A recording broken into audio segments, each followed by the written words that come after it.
I want to thank everybody. We're about to start the American Lobster Management Board meeting. I'm your chair, Stephen Train.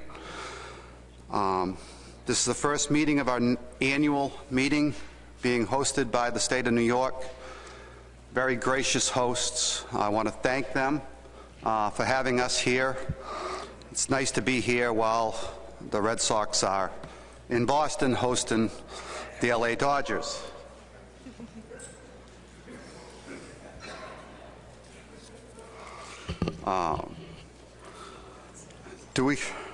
Everybody got a copy of the agenda. Do we have any additions, deletions, or corrections before we get started? Okay. Seeing none, we have consent. What? Go ahead, Tom. I think I just wanted to mention that this is the first meeting in many years that I don't see Lance sitting around at a Lobster Board meeting. Lance used to show up before he was even a commissioner with Senator Doc Gunter and basically do this. So I'd like to get a moment of silence to remember Lance Stewart, please. We shall do that now.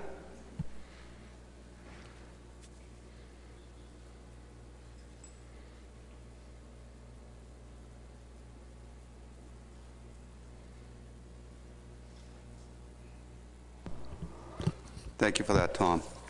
Before we get started, I understand we have new commissioners or proxies at the table. If you'd like to raise your hand and introduce yourself, we'll start from this side, work down. First hand I see up, and I'll go ahead. Bill Hyatt, new Governor's Commissioner from Connecticut. Prior to this, I was Chief of Natural Resources for the state, retired October 1, got this the next day. Looking forward to it. Thank you. Good to see you, Bill. Mike. Mike Falk, the new proxy for Senator Boyle from New York. Welcome, everybody. Some familiar faces. I was here a couple years back, and I'll be here going forward. So I look forward to working with everybody. Go ahead. Brian Plumley from the state of Virginia, Governor's appointment. Previously, I served on our Marine Resource Commission. Robert T. Brown, proxy for Russell Dyes for the Governor of the State of Maryland. I'm also President of the Maryland Watermen Association. Okay, that takes care of that. Back to our current agenda. Everybody had a copy of the proceedings from the May meeting. Are there any additions, deletions, or corrections? If not, I will take a motion, or we can approve them with consent. Go ahead, Bob. Thank you, Mr. Chair. Just a quick housekeeping note. The coffee service that's out in the hallway will not be available throughout all of our meetings all week long. New York's not the most economical place to meet. So the coffee service will be available this morning until 10:15, and usually it'll be 2 hours in the morning and 2 hours in the afternoon. So sort of plan on your caffeine needs accordingly, but it's out there until 10:15 this morning. Thanks, Steve. Okay. Go ahead. Unrelated to Lobster, but quick question. What's the access code for the Wi-Fi? It's ASMFC 2018.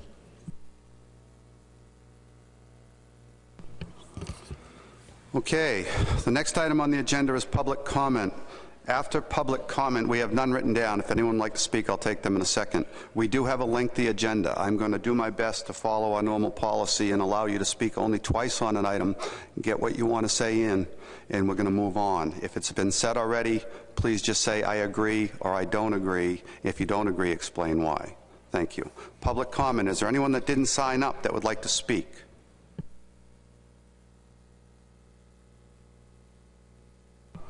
This might go faster than I thought.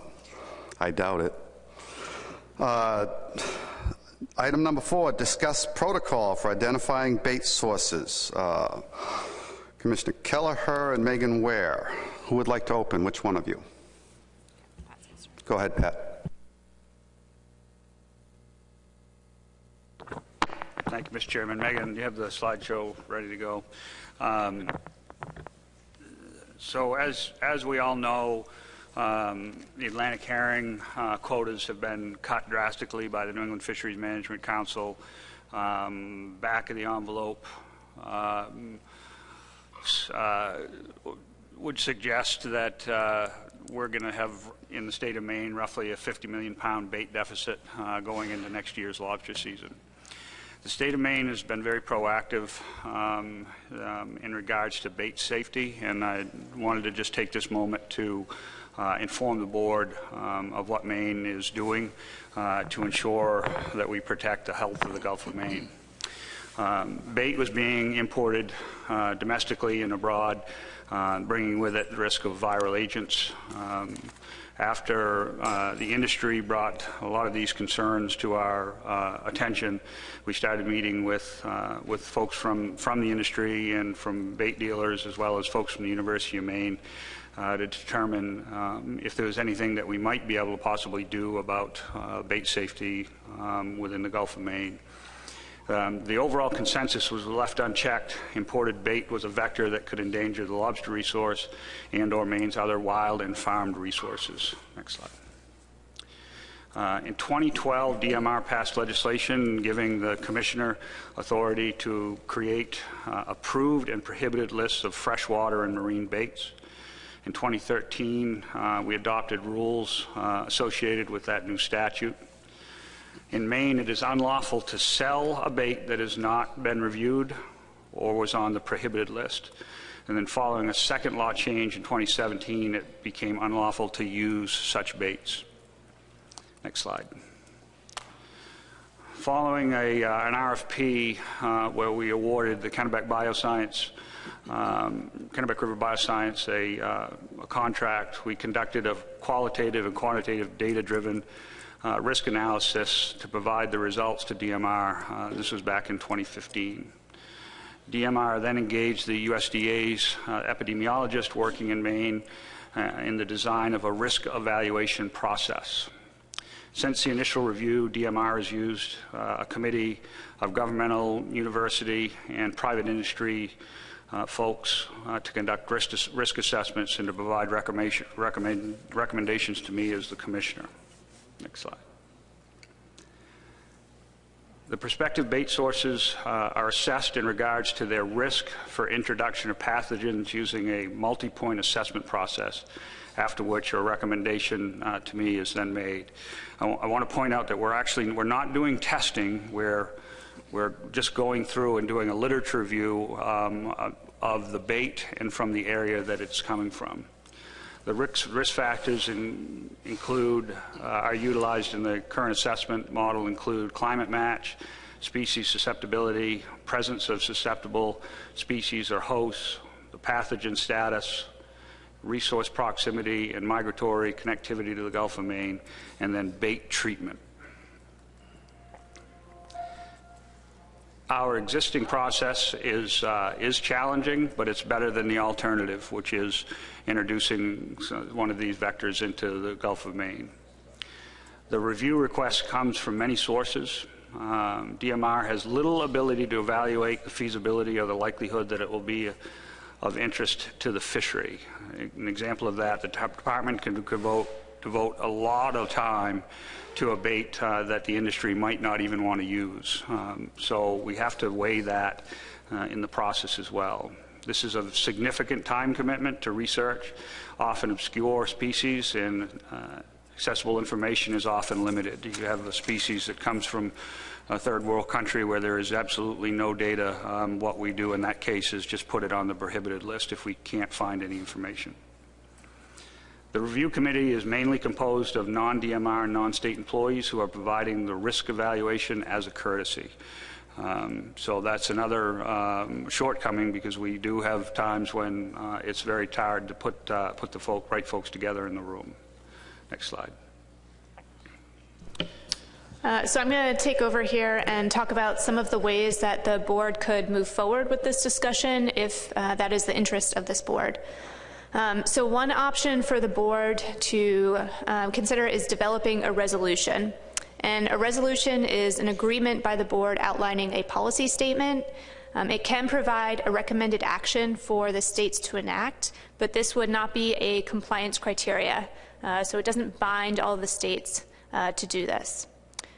Boards have done this in the past, and an example would be the Horseshoe Crab Board. They passed a resolution to ban the import and use of Asian horseshoe crabs as bait. So if people remember that, that's kind of the same thread there. Another option is for states to independently develop plans on bait protocols and use the Commission as a forum. So here the Commission is really acting as a moderator. For better or for worse, this would provide states a higher level of flexibility in developing these plans. And then a third option is to try and incorporate some sort of bait protocol into a management plan. Unfortunately, Amendment 3 is silent on bait. And it's not an adaptive management measure. So this means that it would require an amendment to include a bait protocol. And importantly, this needs to be, or a rationale needs to be provided as to why this is an issue of concern impacting multiple states. So if there is a biohazard in Maine, there has to be rationale for why that is an issue in New Jersey. Obviously, amendments are a large amount of work, and they generally over a long time frame. But the benefit here is that it is binding, so it could be included as a compliance measure.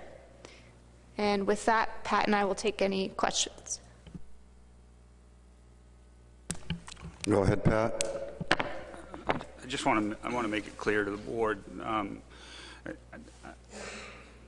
There's a lot of work associated with this from a state perspective. I recognize that, but I think we have a real threat here to the Gulf of Maine and beyond with the use of baits that potentially have these pathogens associated with them. And so I'm not sure the right path forward myself.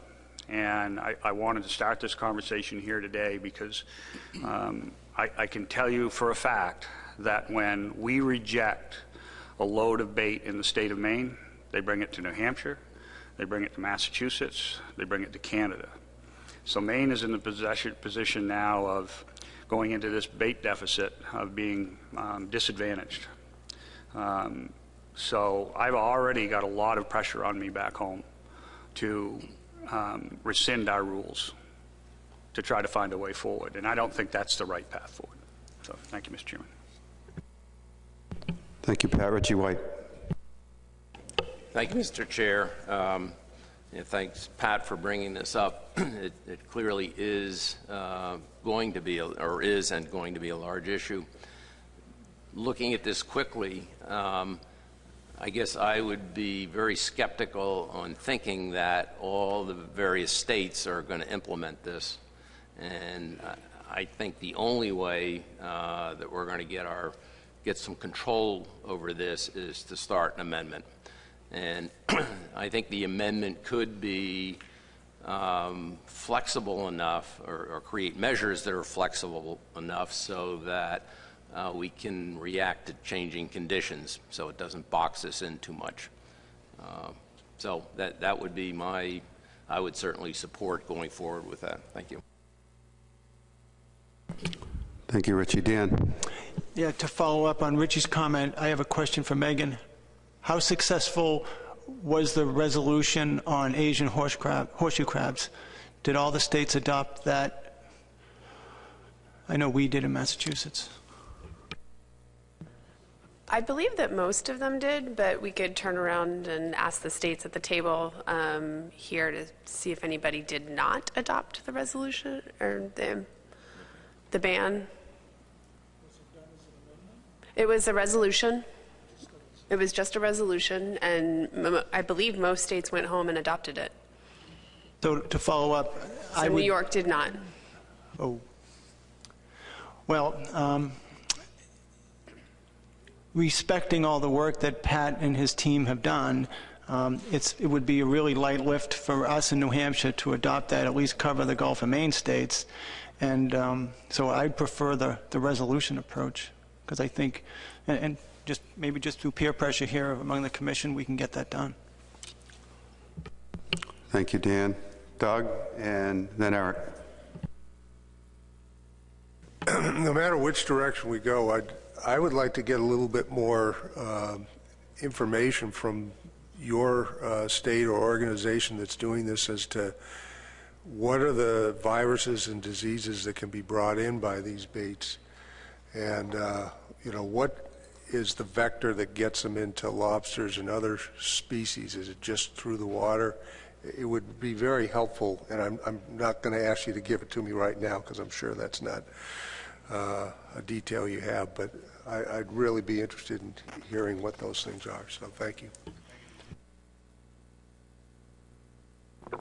Sorry, Mr. Chairman. Is our bait list in the meeting materials? I believe it is. Yes, it is. Yeah. It should list the pathogens associated with them as well, Doug.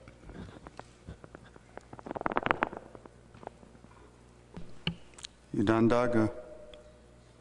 Well, going beyond that, what is the vector that gets them in to the other resources? I did see the list of pathogens that was in. You're talking about what was in your, and has there been evidence that has gotten transferred in other places to important resources?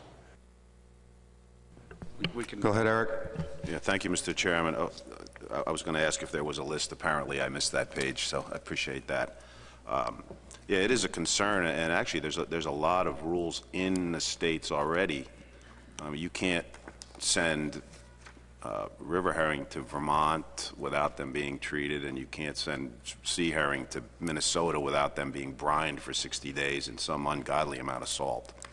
So there is some templates out there for what certain species have to be treated, whether they have pathogens in them or not. They can be treated to kill everything that exists in those fish, but I mean, this is going to be a problem because it's 50 million pounds. I don't know how many fisheries in the world will be able to supply bait in that volume, but there are some. And as long as there's at least a preliminary list of stuff that is approved, you start bringing, I mean, it's a big world, but it's very small when it comes to shipping fish from point A to point B. As long as the first Christopher Columbus container, the first one across, is the only issue, after that you can open it up to a little bit more volume. That would be great. So a preferred list would be awesome to have. So thank you. Thank you, Eric. Craig Minor. So I'm wondering whether Maine includes bait for crab or whelk along with the bait that they are considering for lobster. It almost seems like this could be a step to another step if we look at other baits that are used. The other question I had was if the bait's rejected and it is dumped, isn't there then the same risk? I mean, is it not that if deposited in the Gulf of Maine, does it have the same risk as if it was used as bait? Pat, do you want to answer that? So the use of the bait, Senator, are you referring to as they use the bait and then dump the remaining bait over the side, or? No, I meant if it was rejected in the state of Maine and we passed some sort of resolution and it was here and had not been certified and was really not marketable here in the United States and maybe not even Canada, I can't imagine someone's going to take it back to another place. It's going to be deposited somewhere, and once deposited, aren't the pathogens then released? So if it's rejected, is it rejected and held? And then the other part of the question was, we have other issues with regard to bait, such as fishing for crab and whelk, and are those a possible risk as well? Should this be broadened to include those other baits? Go ahead, Pat. So it's under our rules, it's under our crab and lobster and crab regulations. I guess I'd look at the major. Do those expand beyond, though? I think it expands beyond those rules to any bait within the state of Maine or any fishery. And then as far as dumping, Senator, there are very specific laws on our books as far as disposal of any waste. So if somebody brought in loads, say they brought in 2 container loads of bait that was rejected and they were found to have dumped it in any kind of water body, they would be under the immediate attention of the Department of Environmental Protection in the state of Maine. So what we have found now that these rules are on the books is that before they transport bait, they're doing a much better job now of communicating with us to make sure that it is on the allowed list or prohibited list. But we still have had some instances where Asian carp from the Midwest, for example, we have very specific areas that we allow Asian carp to come in from because the data is pretty clear that it's coming from a clean area and we have good chain of custody. But there are other areas within the states of Illinois, for example, that it is not from clean areas, and VHS is very prevalent, and we say no. And we have indications now that those companies are just selling bait from those areas to our south and to our north. Mike Louisi, do you have your hand up? Thank you, Mr. Chairman. My question has to do with, I guess, the scope of what we're talking about here. We're sitting here as the Lobster Board discussing the issue having to do with developing a policy, perhaps a resolution or state action, maybe an amendment to address bait in the Gulf of Maine. Would there be any intention that the work done here could translate or could affect fisheries such as the blue crab fishery in Chesapeake Bay and other fisheries where bait's being used in other areas that are not the focus at this point? Or are we looking at actions that would be more focused to Gulf of Maine lobster fishing? And building on what Senator Minor talked about, is the focus to the north, to the Gulf of Maine, or are we talking about the entire range of lobster fishing and other bait fisheries throughout the entire mid-Atlantic, New England area, even South Atlantic at that point? Pat, you want to answer that, or you want us to go to Tony? Well, I'd be happy to give my perspective. It'd be interesting to hear others, but I think this is one of the most serious issues that we face as an organization, and if we are allowing the use of baits to come in that potentially have the ability to transmit disease to our native fisheries, then that's problematic. And with that said, I would think that we would at least start within the Gulf of Maine, but we should be looking coast-wide, in my mind. Tony, anything else?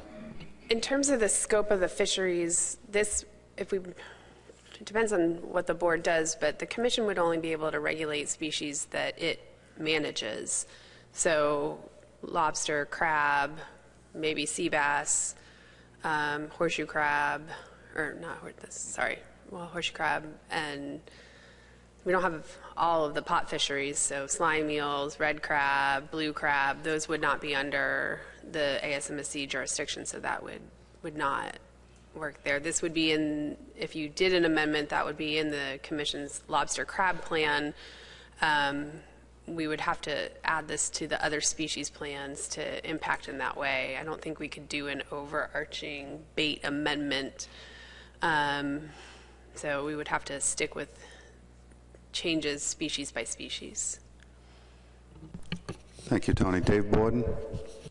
Yes. Thank you, Mr. Chairman. I agree with Pat's sentiment on this, that I think it's a serious issue and we need to get on with it. But the one thing that I don't think we're all factoring in is the timing element of this. This is going to play out over a relatively short period of time where there's going to be a high demand of bait. And so there's a changing dynamic. And so when we start talking about developing a FMP requirement and things like that, it's going to take a lot of time to do that, public hearings and all the other things that are entailed in that. So to me, the way forward is to put together a work group, use all the information that Maine has put together in terms of developing this protocol. They could meet and review that protocol and see what else should be added to it in the near term. And then in the near term, we get as many states as we can through their existing authority to implement it, and then figure out what the long-term coastwide strategy is. Because this is a real, I mean, I read through the material, this is a really complicated issue when you get into the nuts and bolts of it, and it's going to drag out in the process. So I think we need a short-term strategy and a longer-term strategy.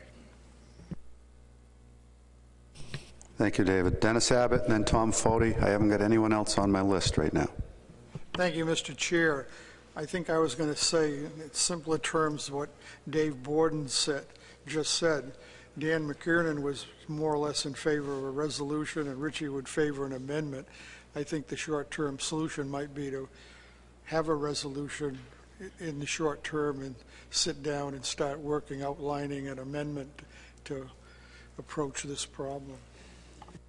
Thank you, Dennis. Tom? I agree with both Dave and Pat and Dennis. I mean, you just think about the pandemic that we could basically let loose. We see it with invasive species all the time. There's no natural predators or anything else to basically stop these species from spreading. Well, we also will, if we bring in a disease that's not normally available, there's no immune systems to basically fight it off, or no, no proper. The fish aren't adapted to that particular pathogen. So once you open up Pandora's box, we can wind up in real trouble. So we need to be proactive, not reactive. Thank you, Tom.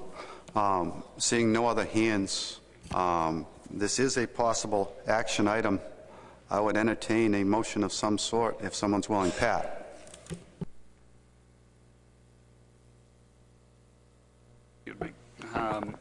I put together a motion that I think is going to need some help with some words. It was a very quick attempt to deal with the resolution component of this, but I do agree with David that and with Dennis that this is really a two-part process, and I think almost try to deal with this through a resolution and then potentially have a working group that really digs into the details to report back possibly at the winter meeting. But I would move that the states within the jurisdiction of the SMFC Lobster Management Plan shall initiate a voluntary measure to address the threats to interstate commerce that is created by the use of lobster bait that is sourced from domestic and foreign locations that are known to harbor viral agents that could pose a risk to the lobster and other indigenous species. Such measures must ensure that the use of such baits will be prohibited by December 2020. Do we have a second on the motion? Tom? Tom Foti seconded. Discussion.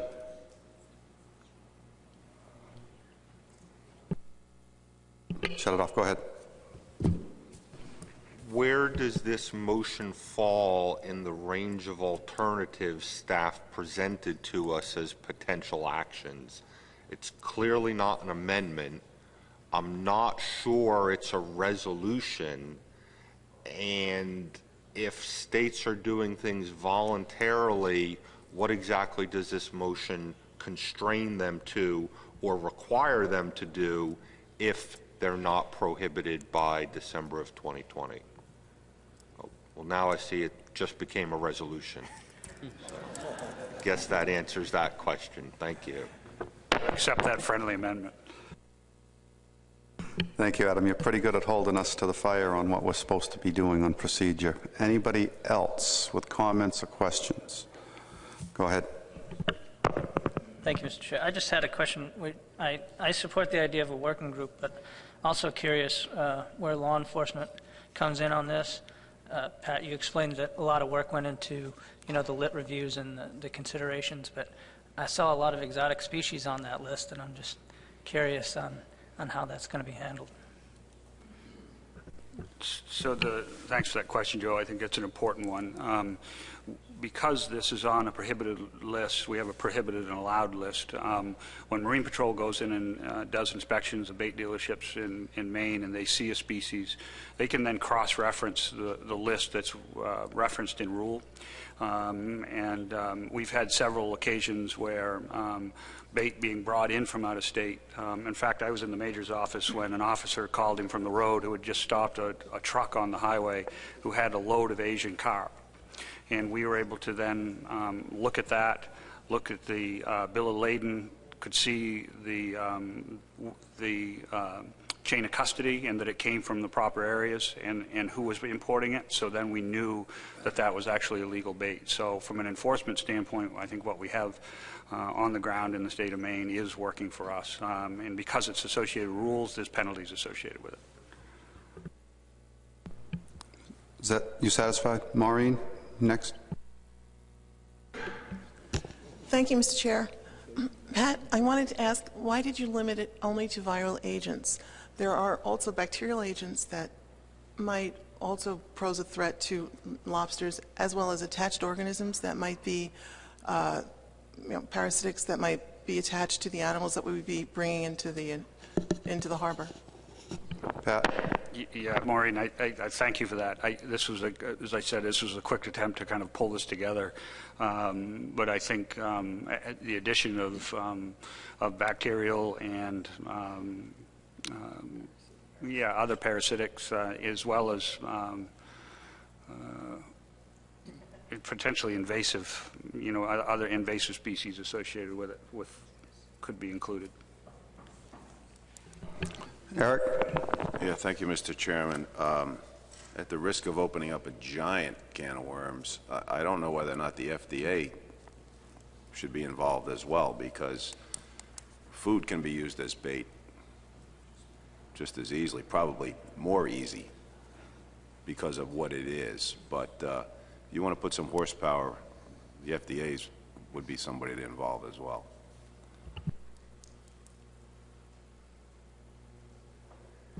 Go ahead, Pat. So, Eric, we quite often will have companies say that this is food-grade product approved by the FDA, but it does not mean that there is not a potential vector associated with that bait because of the areas that it's come from. It might be food-grade, but it still might not be allowed. So we have had contacts with the FDA in the state of Maine, but I think to your point, it may be if we did form a working group, finish this component of it, if we had a working group, I think that should be part of the conversation. Mike Louisi.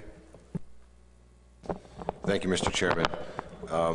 While I completely understand the threat and I'm absolutely 100% supportive of moving forward to put something in place to address the issue, my concern has to do with what a state like Maryland, who is within the jurisdiction of ASMFC's lobster management plan, what action we would need to take in order to be compliant at the end of the day. Resources in our state are minimal, and our lobster fishery is very small. I just don't know where we end up at the end of the day having to show some action if there's a compliance piece to this. I would like to understand what that compliance would be, so that when we report to the board in 2020, that we'll be able to either meet that compliance mandate or have to explain why we may not have the resources to address what's being discussed here today. So, Mike, for a resolution, it's a recommended action, but it's not a compliance criteria. So Maryland would not be found out of compliance via the FMP if you do not adopt whatever the resolution recommends.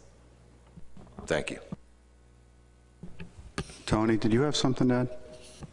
I just want to get some direction from the board. So if this motion does pass, would the board want to see a resolution that's been drafted at policy board? And that would be more of a general resolution. It wouldn't be very specific to give the state some flexibility to work around what their needs would be, or we could develop a working group that would put together a much more specific resolution. And I don't know what you're looking for that we could then approve either an email vote, or we could hold off until February, depending on the pleasure of the board. Is the will of the board for this to go to the policy board? Can I get nods or no? I'm seeing no's. Go ahead, Doug. Yeah, I had envisioned that this would be something that there'd be a working group that would bring back not only a resolution, but again, more information on this topic. I mean, they talk about, in the tables here, they talk about these species have exotic viruses in there. I still would like to get a handle on how these things are transferred. Are they transferred via the lobster eating the bait into or is it a waterborne transmission, and what are the viruses and what are their effects on resources? And again, it sounds like the state of Maine has some experts that could be able to provide that kind of information to us.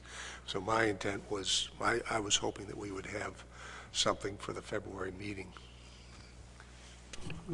Doug, do you feel the motion currently has what you would like on it, the way it's worded and the way we're going to bring it forward? Yes. Thank you. Anybody else? Go ahead, Adam. The motion as it's written would direct states to look at prohibiting known dangers. From the discussion I've heard and the fact that Maine's gone forward with a prohibited and an allowed list suggests to me that we may have concerns not just about what we know are a problem, but also the unknown. If somebody wants to bring species X from some country in that we know nothing about, we don't know that it's known to harbor these viral, bacterial, parasitic, invasive agents, but we don't know it's safe either. So is the actual intent of this motion, and would it be better to flip this around instead of prohibiting what we know to be dangerous, I'll use that term, are we really more interested in allowing what we know to be safe? And I'd pose that to the board and the makers of the motion, what the direction really is that we're looking for here. I'm going to put that on you, Pat. Thanks, Adam. I think, this is an incredibly complex issue, and the way that we've dealt with it in Maine, the reason we talk about prohibited and allowed is because of the way the law is written. All marine baits are allowed unless we prohibit them, and all freshwater bait is prohibited unless we allow them. That's the way the law was crafted. But to your point, I think you're correct that if we said that let's just go with what's safe, let's allow with what we know is safe, then there is enough information out there that might lead some people to say, I'm going to take no risk and I'm only going to allow baits from the waters from which we are going to use them in. Because of the issue that Doug is bringing up is a very good one. The vector and how they're transmitted becomes very complicated. VHS might be a simple one, but white spot disease could be a much more direct impact directly to lobsters and crabs. So because of the complexity of it, I'm not sure there's an easy way to state it associated with this motion. I think the complexities need to come out in a working group to figure out if we need to revise an approach going forward, be it through a stronger resolution or be it through an amendment.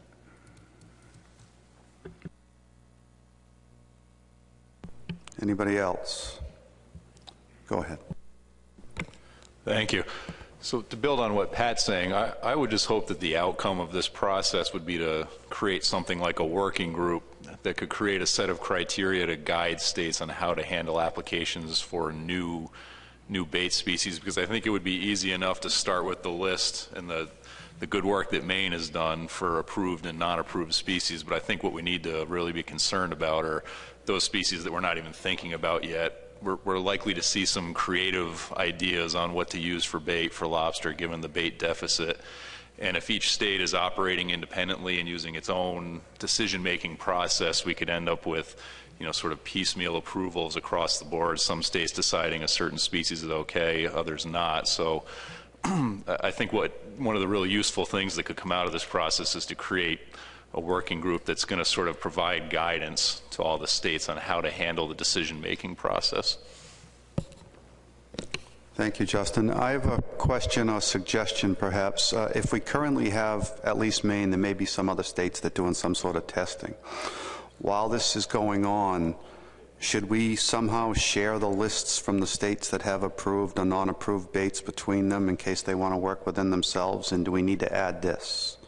Anybody?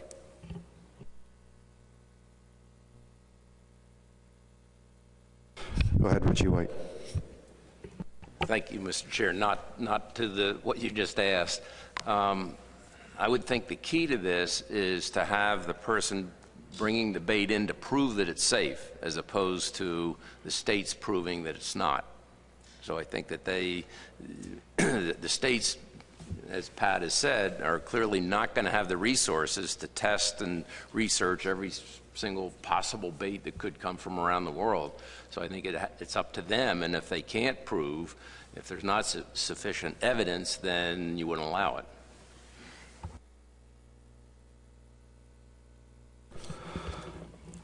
I don't see a lot of hands up. Are we ready to vote on this? Because we are running up against our timeline. I guess we're going to vote on this. All in favor of the motion? Get your right hands up, please. We're going to get a count.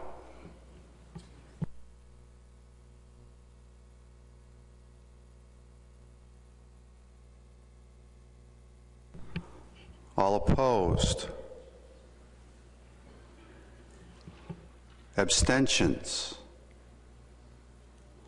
Null votes?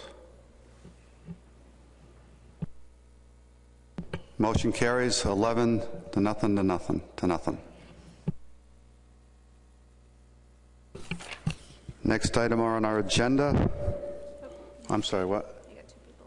Two people over where? Go ahead, David. Just, and this is a really quick point. We had about 8 people around the table that talked about forming a work group, and I think personally that this is fine, but it doesn't advance the dialogue. What we really need is we need to form a small working group. So I would propose that we form a working group of Maine, Massachusetts, and New Hampshire, and any other states that want to volunteer for it, and bring a recommendation back to the board at the winter meeting. Do we have at least affirmation from those 3 states that we can get that done? Okay, I see nods from all 3, so we've got that on the record. Thank you, David. There was another hand up. Go ahead. Yes, thank you, Mr. Chairman. So before me, I see a motion for resolution, getting the working group together. Is this commission thinking about an amendment down the road? That's been discussed at the table long term. Thank you. So the question was, are we thinking about amendment after the resolution and working group? Yes, Mr. Chairman. Down the road, there was talk about short term and long term. Go ahead, Bob. I think that's where we're going, but I'll let Bob answer it.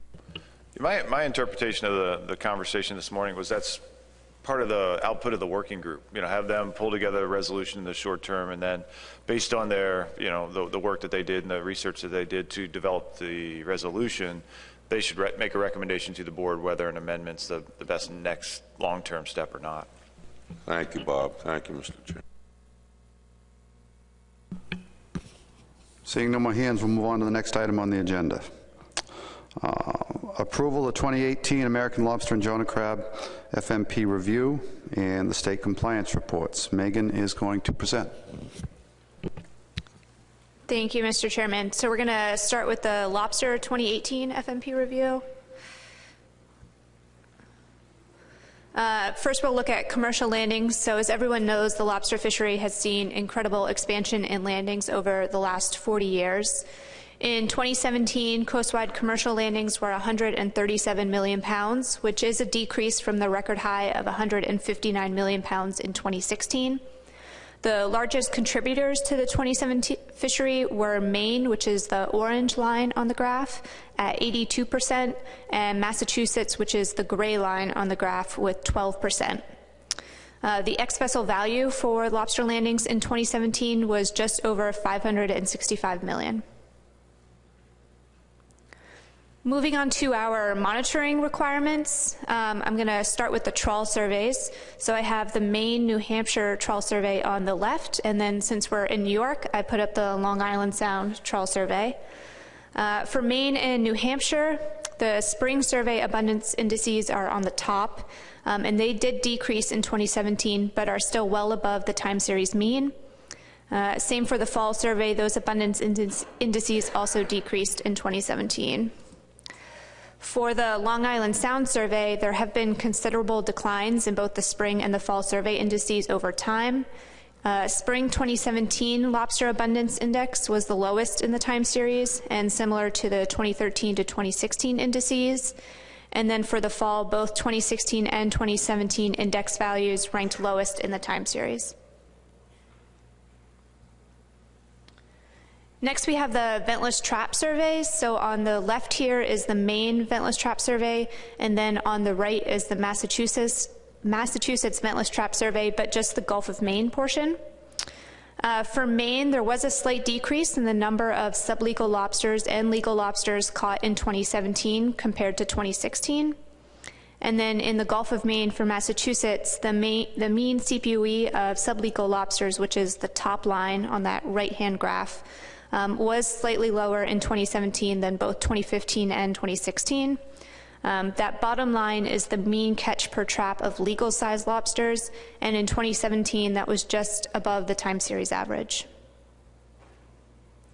And then finally for monitoring, we have our Young of Year surveys. So we have the Maine Young of Year survey on the left and Massachusetts on the right. In Maine, the settlement survey indices in 2017 continue to be below the series average for each region. And for Massachusetts, the density of Young of Year lobsters remained low compared to the time series average in all sampling locations except for Cape Ann, which is the dark blue line, and you can see it actually increased in both 2016 and 2017. In Area 1, there were no Young of Year lobsters found in the Boston sampling location, and in Area 2, there were no Young of Year lobsters found in the Buzzards Bay and Vineyard Sound sampling locations. Our next benchmark stock assessment is scheduled for August 2020, so I thought I'd just give an update on the progress of that assessment. We had a data workshop that occurred this spring, and then our first assessment workshop is going to be for the end of January of 2019. This means that we'll have a second assessment workshop in the fall of 2019, and then our peer review would be sometime in late spring, early summer of 2020. So far, the discussion of the TC and the Stock Assessment Subcommittee has focused on data collection and the potential standardization of indices, as well as any changes in growth and maturity and how to incorporate those changes into the stock assessment. For our status of management, I just wanted to provide an update at the board level on Addendum 26, since we did have an email vote on that a few weeks ago. The original implementation deadline was January 1st, 2019, but that implementation deadline was delayed to January 1st, 2020 for two sections of the addendum, and those are sections 3.1.3, harvester reporting data components, and 3.1.4, spatial resolution of harvester data.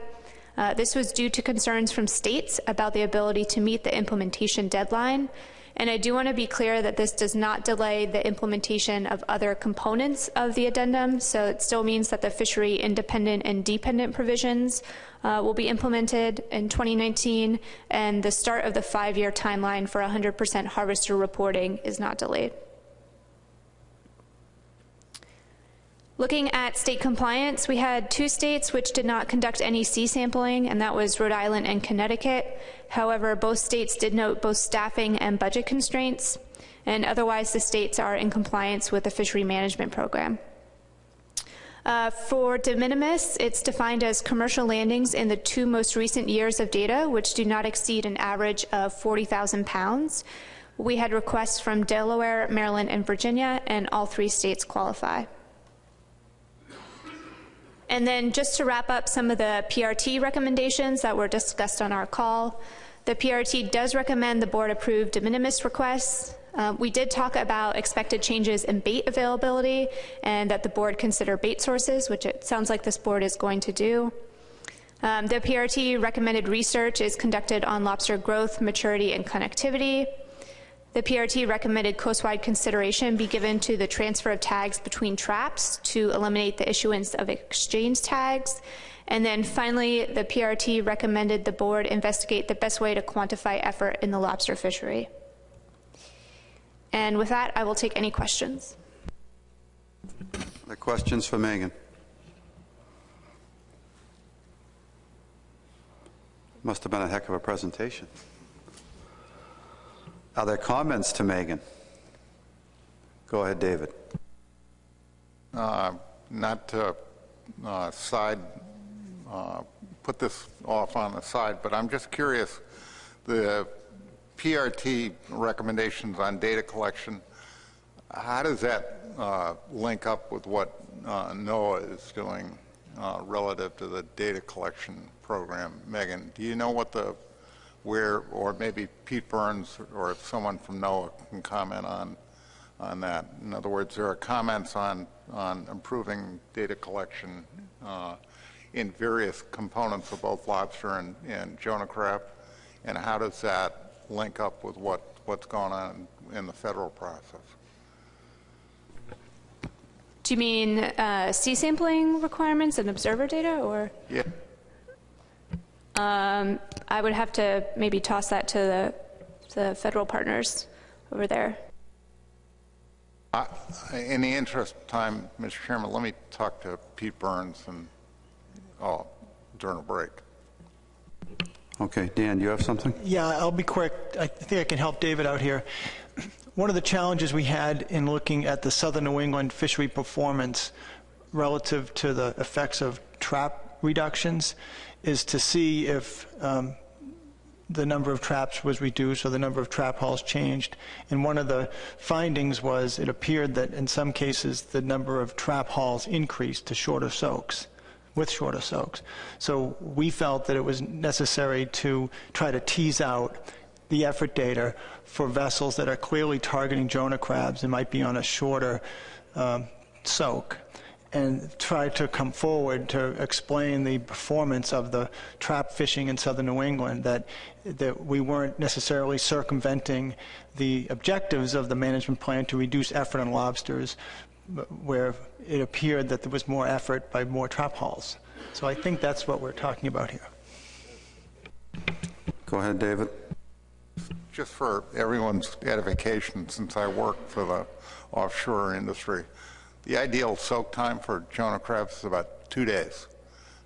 In other words, you can haul a gear almost as much as you can get back to it in the type of weather we've been having.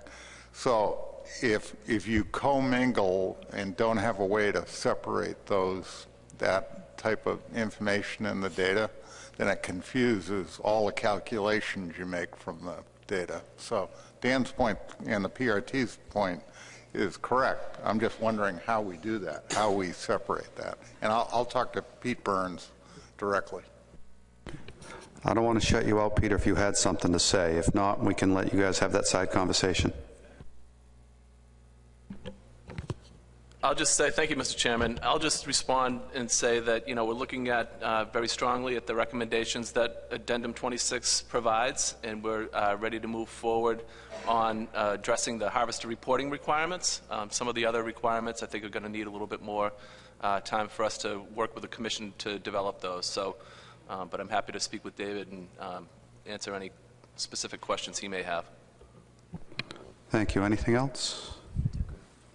Doug Grubb. Just a quick question for Megan. In the in the plan review, is there any discussion or research recommendations in the plan review about the climate change, ocean temperatures, and ocean acidification's effect on some of our Young of the Year indices? I don't remember that specifically on the PRT call, but there's been certainly discussions about that at the TC level and with other groups, so I think it's an ongoing question. Okay, thank you. Okay, we're on to our next agenda item. Oh, what? We have to do Jonah crab. Oh, you're still doing Jonah crab. Well, go ahead then. We now have 2 species. All right, this is now the Jonah crab 2018 FMP review. So again, looking at commercial landings to start, in 2017, we had 17.4 million pounds of Jonah crab landed along the Atlantic coast, and that is now our new highest record for Jonah crab. This represented 16.3 million in ex-vessel value. The states of Massachusetts, which is that blue line, were responsible for 66% of landings, followed by Rhode Island, which is the yellow line at 23%. The states are asked to extend their sampling programs to Jonah crab, and this is the Massachusetts trawl survey, but all of the other states' information is in the FMP review. All of the 2017 data points from Massachusetts were above the time series medians, and they were trending upward based on the fitted generalized additive model. In terms of status of the stock, the status is relatively unknown, and there has been no coastwide stock assessment. There are several ongoing studies related to Jonah crab to try and obtain the information needed to conduct a stock assessment, and that includes looking at the maturity of males versus females, looking at migration patterns, looking at the mortality associated with declawing, growth per molt, as well as reproductive biology. For our status of management, I just wanted to briefly review our regulations. Under the Fishery Management Plan, that primarily focuses on permitting and who is allowed to participate in the fishery. It sets the 4.75-inch minimum carapace width with no tolerance. There's also a prohibition on the retention of egg-bearing females and a 50 whole crab recreational limit.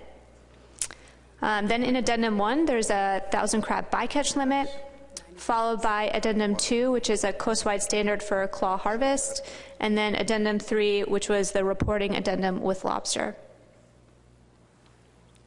So we have 2 states which have not implemented the provisions of the Jonah crab FMP and associated addenda. And I'm just going to read the text on the screen. New York has not implemented the full suite of measures in the FMP, Addenda 1 or Addendum 2. New York legislation currently prohibits the harvest of female crabs with eggs, and the recreational harvest is limited to 50 crabs. The 4.75-inch minimum carapace width and the 1,000 crab bycatch limit for non-trap and non-lobster trap gear has not been implemented. In last year's compliance report, it was expected that regulations would be implemented by early 2018. In addition, Delaware has not yet implemented measures in the FMP Addendum 1 and Addendum 2. Promulgation of Delaware's Jonah crab regulations have to go through the state legislature, and this has not yet occurred. In last year's compliance report, it was expected that regulations would be implemented by early 2018. For de minimis, states may qualify if for the 3 preceding years their average commercial landings constitute less than 1% of average coastwide commercial catch. We had applications by Delaware, Maryland, and Virginia, and all 3 states do meet this requirement. So in terms of PRT recommendations, the PRT did raise concerns about the lack of Jonah crab regulations in Delaware and New York, particularly in regards to the lack of minimum carapace width and the commercial bycatch limit. Similar issues were raised in the 2017 compliance reports and have not been addressed within the last year. In addition, the PRT recommends the board approve de minimis requests. It recommends that jurisdictions with crab-only fishermen report on their collective effort, and that there's continued research on Jonah crab species so that a coastwide stock assessment can be completed. And with that, we'll take any questions. Questions for Megan? Go ahead, Pat. Thank you, Mr. Chairman. Does New York and Delaware have plans to come into compliance? Go ahead. Thank you. Some of the changes require legislative change, which we don't have any control of. We can change our regulations, but some of the aspects of the crab part, we have to ask the legislature to change, and so we are waiting for them to make the change. They don't seem to be in a hurry. Thank you, Maureen. John? Thank you, Mr. Chair. Being in compliance is always the plan, Pat, but we have a extremely constipated regulatory process right now within the department, and we're hoping to get things moving again shortly, but it is embarrassing. At risk of, are you satisfied with the answer, Pat? Because the good state of Delaware saved the life of a woodcock trapped in the lobby of the hotel this morning, I'm willing to forgive Delaware. New York, because I had to come to New York City for the meeting, is questionable, but I think I could probably live with it for a little while. New York City was kind enough to have the woodcock in the hotel for you.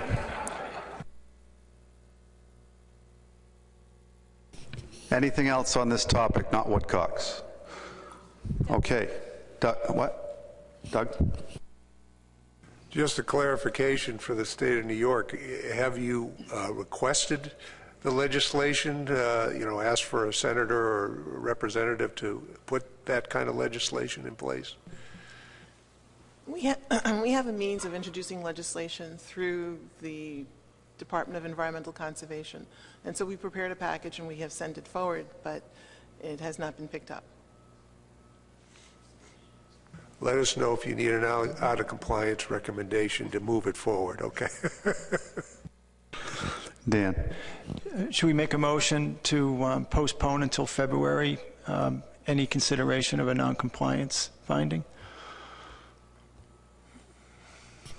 I'll entertain that motion, see if we can get a second. Do you want me to make that motion? Yeah. Move to postpone until the February 2019 meeting to determine the compliance level for the states of Delaware and New York for the Jonah Crab Management Plan. Second by Richie. Maybe, John, that'll grease the wheels for you a little bit. Further discussion, Bob. Thank you, Mr. Chairman.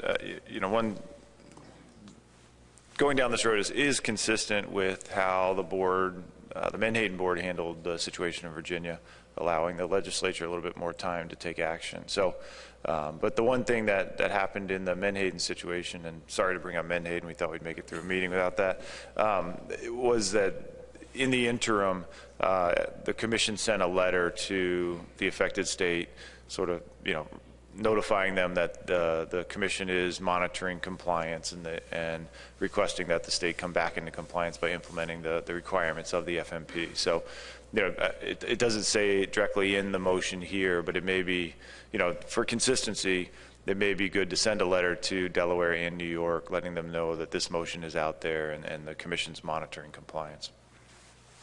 So would the maker of the motion like to amend that, include the letter? Certainly. Second? Okay. That will be done. Any further discussion on the motion? If we get it up with the letter included. Yeah, the seconder was Richie White.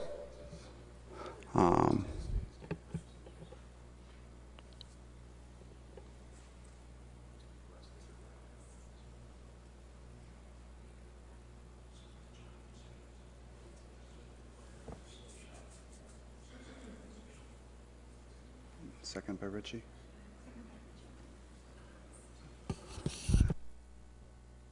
John Clark, your hand was up. Yeah, thanks, Mr. Chair. It's changed now. Just when it said legislature, it doesn't involve the legislature in Delaware, so it's out of there. Okay, I'd like to move on with this if we can. Any further discussion? Okay, is there any opposition to the motion that is on the screen? Is that consensus? Oh, I'm sorry, what do we got? Go ahead. Thank you, Mr. Chairman. As is our tradition with compliance decisions, I'll be abstaining from any vote on this.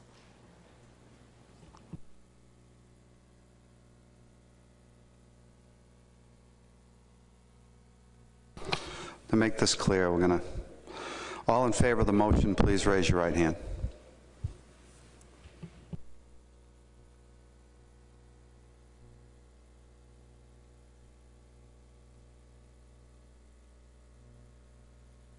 Opposed?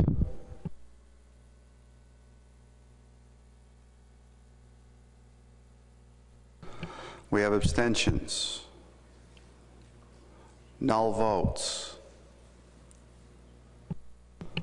Motion carries 10-0-1-0, correct?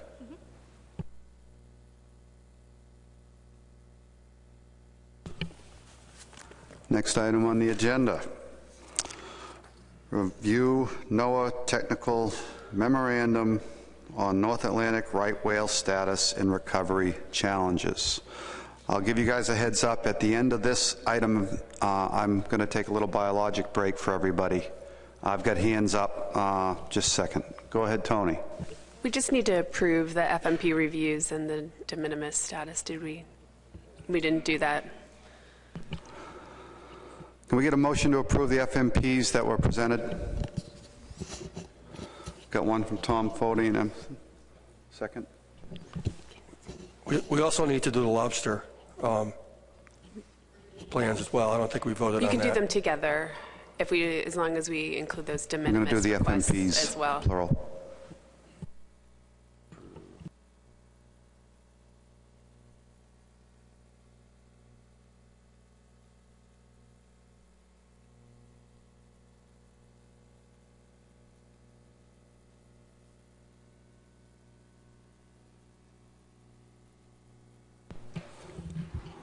And Emerson, you seconded that, is that correct? Yes.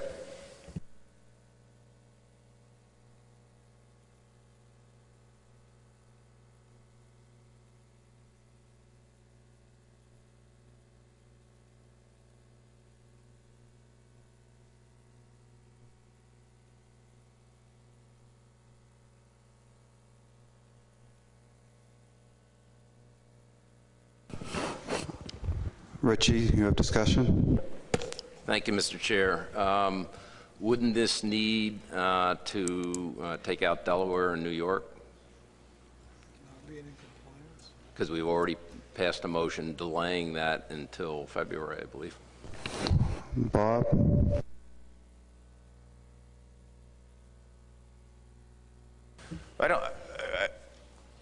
I don't think they need to be pulled out of here, and I think Delaware still qualifies for de minimis on both of these, given their landings. But you know, given the previous motion, it's clear that the board's intent is to follow up on compliance. You satisfied, Richie? Anything else? Okay, let's do a vote. All in favor? Oh, are you voting, or do you have a question? All in favor of the motion, please raise your right hand.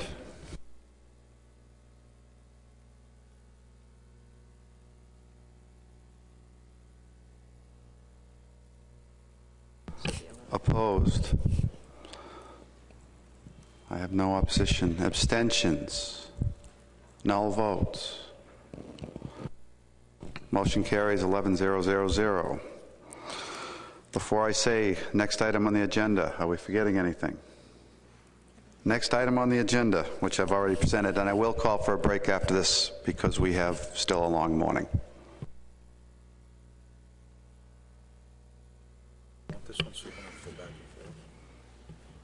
Do you want to keep your... You're good. You can have it. Okay. Thank you, Mr. Chairman.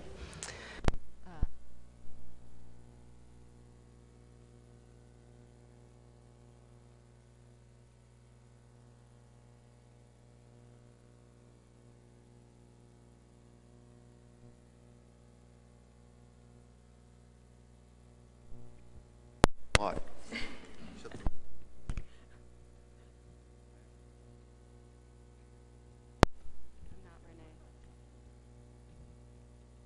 My name is Colleen Coogan. I'm the new Marine Mammal Take Production Team Coordinator, and I'm presenting for Sean Hayes and his team at the Northeast Fisheries Science Center.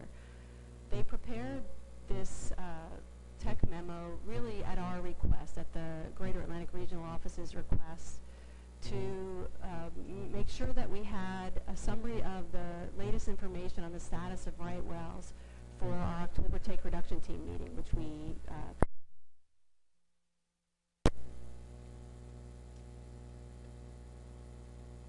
next slide.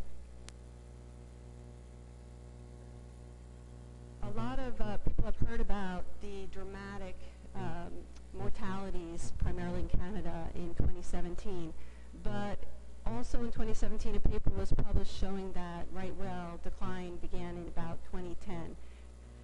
We began actively managing right whales in about 1990, and for the first 2 decades, we did see incremental rises in the population, partly due to the efforts of the Take Production Team, as well as some ship strike reduction measures that were implemented. Those measures didn't appear to be enough after 2010, and current estimates of right whales are probably below 440 animals after a peak of about 480 in 2010. Only 100 of these animals are likely adult females, so capable of reproducing. I need to update this slide. There are now 20 known dead because we had a mortality reported last week since 2017. So there were 12 in Canada, and there have been 8 in the U.S. since then. There were only 5 calves in 2017 and no calves born in 2018. 85% of the right whales, the entire population, have scars indicative of entanglement, at least one entanglement during their lives. So the message really we were trying to get across to the team was that the population's in trouble, and that one of the primary human-caused problems for right whales right now is entanglement. So what happened after 2010?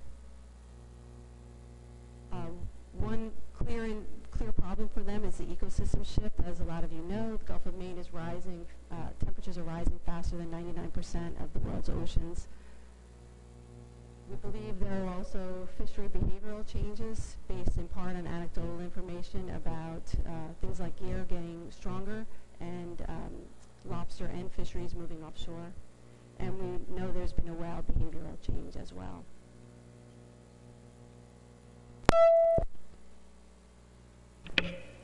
I am often accused of being too loud because I am from New York. So the environmental changes that cause the whales to modify their behavior as well has increased their exposure to a number of threats, potentially changing U.S. fisheries, as well as more exposure to Canadian fisheries, which until recently were unregulated, and also Canadian vessel traffic, particularly in the Gulf of St. Lawrence, where the whales are spending more of their summer feeding period. Gulf of St. Lawrence is the major highway, ocean highway for the Great Lakes, so vessel traffic there is significant. As a result of this, there's been an increase in serious injuries and mortalities. The rate of serious injuries and mortalities has gone up since 2010. We believe there are sublethal entanglement costs, so that whales are, particularly the females, are losing a lot of their energy that would be used for reproduction, and instead they're dealing with entanglements, possibly not being killed or even being seriously injured by them, but for some period of time spending more energy overcoming entanglements. There's potentially reduced food out in the environment right now. We do know the food has shifted, which is why the whales are in the Gulf of St. Lawrence instead of previously Bay of Fundy and other areas in the Gulf of Maine. And as a result of their increased migration to the Gulf of St. Lawrence, their increased migration and distance energetic costs of about 750 miles. 2 through 4 are elements that reduce the ability for the females to calve. And we do see reduced calving up until a few years ago. The calving interval was about 4 to 5 years. It's now extended to about 10 years. So this is a pretty basic math problem. If more animals die in a year than are born, the species declines. Demography is all about deaths and births.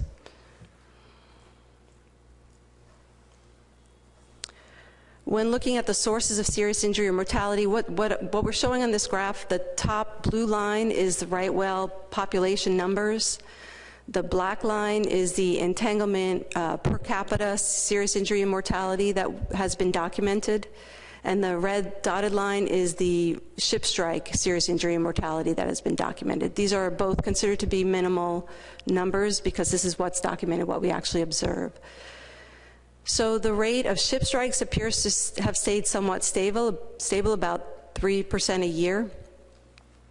But serious injury and mortality caused by entanglements has gone up slowly over the same period. And as I discussed, there's also been a change in the distribution of the whales. The basic right whale life history is they breed off of the calving grounds of Georgia and Florida, and then they head north to feeding grounds where they spend the summer months. Previously, those feeding grounds were primarily in the Gulf of, in the Gulf of Maine, including the Great South Channel as well, the Cape Cod Bay. We used to see them in the lower Bay of Fundy in the summer and fall, and the southwestern Scotian Shelf as well.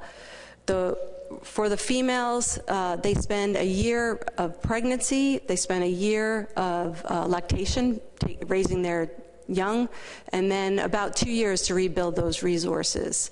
And it was believed that the Gulf of Maine feeding grounds were the right place for them to do that. When there isn't enough food or there's other issues that cause problems for them, they delay their reproduction. Starting around 2010, it was obvious the whales weren't going to where they traditionally had been going, and there were some theories that they were going somewhere else altogether, a theory that Sean calls the North Atlantic right whale Atlantis. That would imply a one-way trip, someplace where the whales were going, foraging and or breeding. We weren't seeing them on the calving grounds or on the traditional feeding grounds in the same numbers. But that doesn't appear to be what we're seeing right now. Rather, we are seeing a large number of whales in the Gulf of St. Lawrence in the summer and early fall months. I think this summer up to about a third of the population was seen there. Some of those were the same ones that had been seen previously in the Bay of Fundy. That work hasn't been finished yet, but what the folks on the aerial surveys were saying was that they were recognizing some of those whales as being from the whales that traditionally were going to the Bay of Fundy.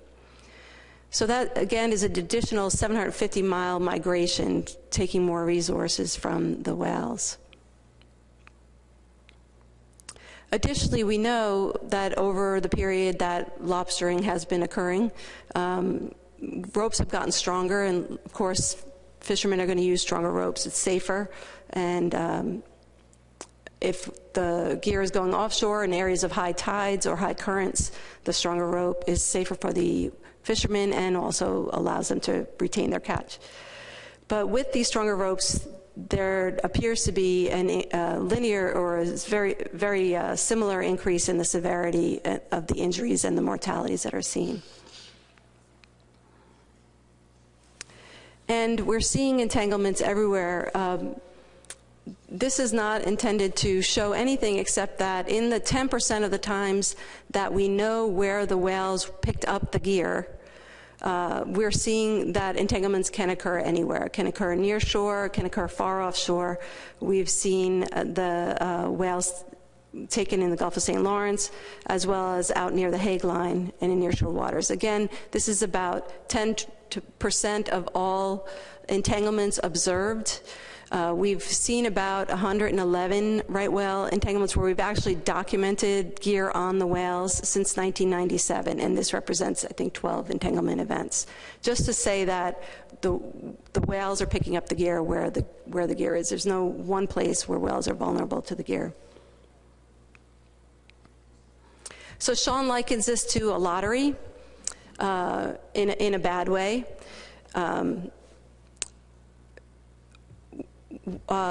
new scars are seen in about 100 whales every year, about a quarter of the animals. So if there are about 1 million lines out there, which are what some estimates have indicated, then any line has a 1 in 10,000 chance of encountering a whale or being encountered by a whale.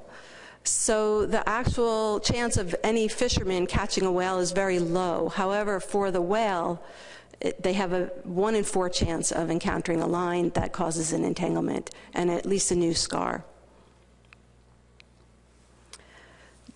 This slide is attempting to show what that risk of entanglement looks like over a number of years. The gray box shows what had been the calving intervals for right whales.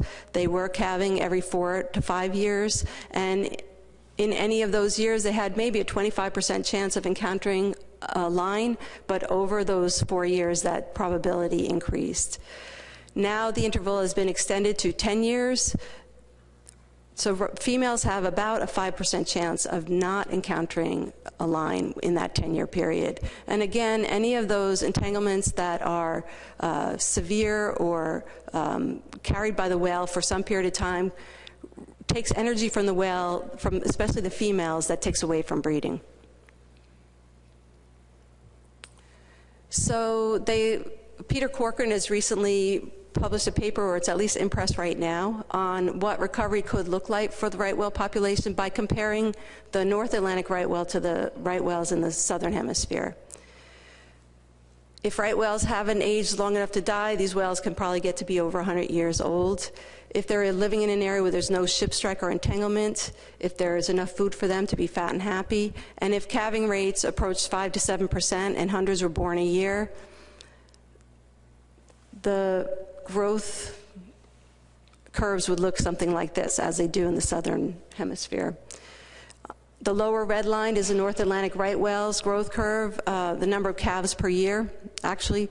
And as you can see, although there are up and down years, it's a relatively low rate of calving, relatively steady, low rate. In Australia, South Africa, and South America, they're now getting hundreds of whale calves born each year. The females are strong enough to bear calves every 4 years, and there's hundreds of calves being born. So that's what it could look like in an area where there are no human interactions. Of course, in the northern hemisphere, that's an idealistic picture.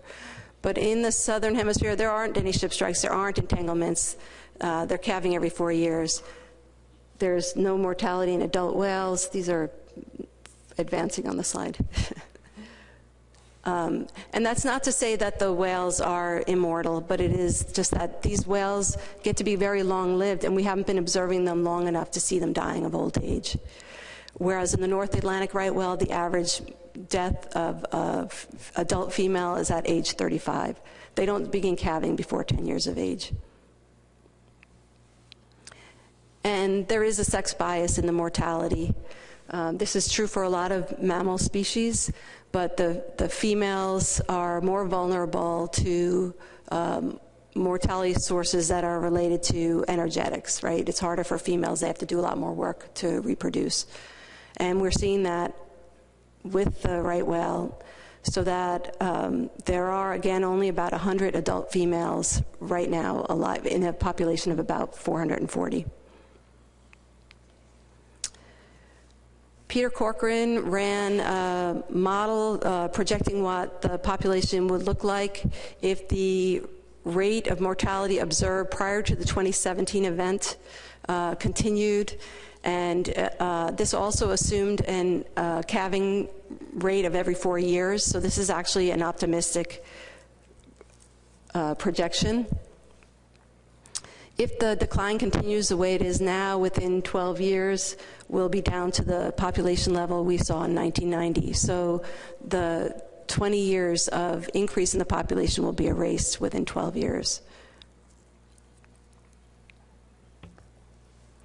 The takeaway is there seems to be reduced food for right whales, forcing the whales to spend more time and energy looking for food and requiring them to cross more space to find the food.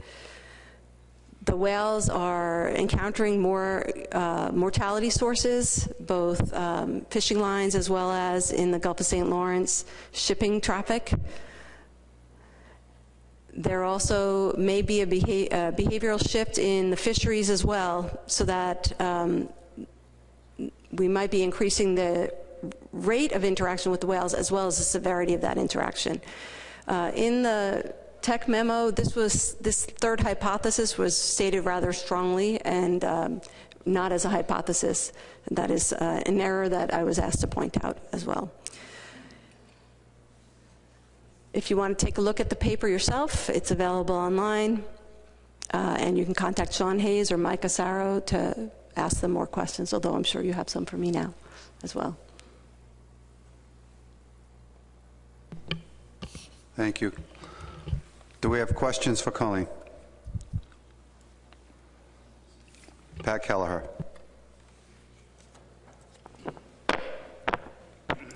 I do have, Mr. Chairman, I have some comments as well, but I do want to start with a question. Colleen, first, thank you for that report. It's very comprehensive. As you know, the state of Maine has some issues, but with the report in general. But a specific question in regards to the slides about the comparing to the southern hemisphere. All of your comparisons were in regards to ship strikes and to entanglements. Did you look at environmental factors? Do they have the same sort of environmental factors within the southern hemisphere as we do? Because it seems to be missing in that comparison. No, I don't believe they do, and it was indicated in the slide before that they were fat and happy, so I think that shows that they're getting plenty of food down there right now.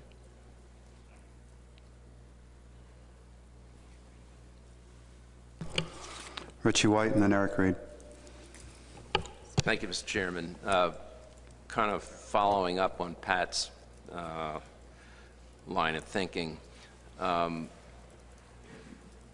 if all gear was removed, do we know that the change in environmental conditions would still allow the whales to make a comeback? Because it seems like the more recent change in berthing seems to be more related to environmental conditions than it does to gear, because it doesn't seem like there's been a huge change in gear during that time.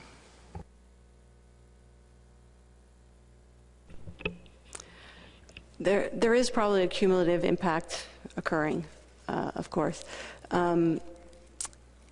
And I do think Amy Knowlton at New England Aquarium was going to try and look at that. There are so few whales that don't have scars on them that it's hard for them to find a control group to look at the fitness of those whales that aren't scarred to try and, remove the entanglement factor. I guess that's what I've got for you. There was something else I lost. Eric? Thank you, Mr. Chairman. So my question is, what's happened since 2010? We pointed fisheries. Fisheries have changed. Vessels' behavior has changed. The one thing that has changed is the amount of noise that's in the ocean. Now, if you look at the seismic testing that's going on for wind farms and other sources of energy, especially in southern New England, the amount of noise that the humans are making now has to have some effect on these animals. I mean, you can hear a long way in the water. So my question is, what analysis has been done about the noise factor and the way these animals behave? Because I never see anything about that, but there's a lot of noise. We have recently reinvigorated our recovery team for the Northeast area, and they are looking at noise as one of the factors, one of the recovery factors probably impacting right whales. I can get you information on that as a get back, but I don't have that right now. Representative Peake. Thank you. Through my laryngitis, I'm going to try to ask a question. I'm going to pack two into one. The slide showing where the entanglements are happening, a lot of that data is close to 20 years old. And I know as I talk to fishermen from Cape Cod Bay and the backside of the Cape, of course, they want to tell me that, oh, they're picking up this gear someplace else. So I'm wondering why we don't have more recent data than that. And then the second question is regarding the migration north now to the Gulf of St. Lawrence. What are the conversations that are happening with our Canadian partners? I know last year and the year before, I read with great frustration about the ship strikes there, and knowing that we've taken extraordinary measures in Massachusetts to help protect the right whales. I felt a great deal of frustration that maybe our counterparts in Canada, we could do everything possible down here, but if they're not coming as honest partners to the table, what's the good of any measures we may be taking here? Okay, I'll take your first question first.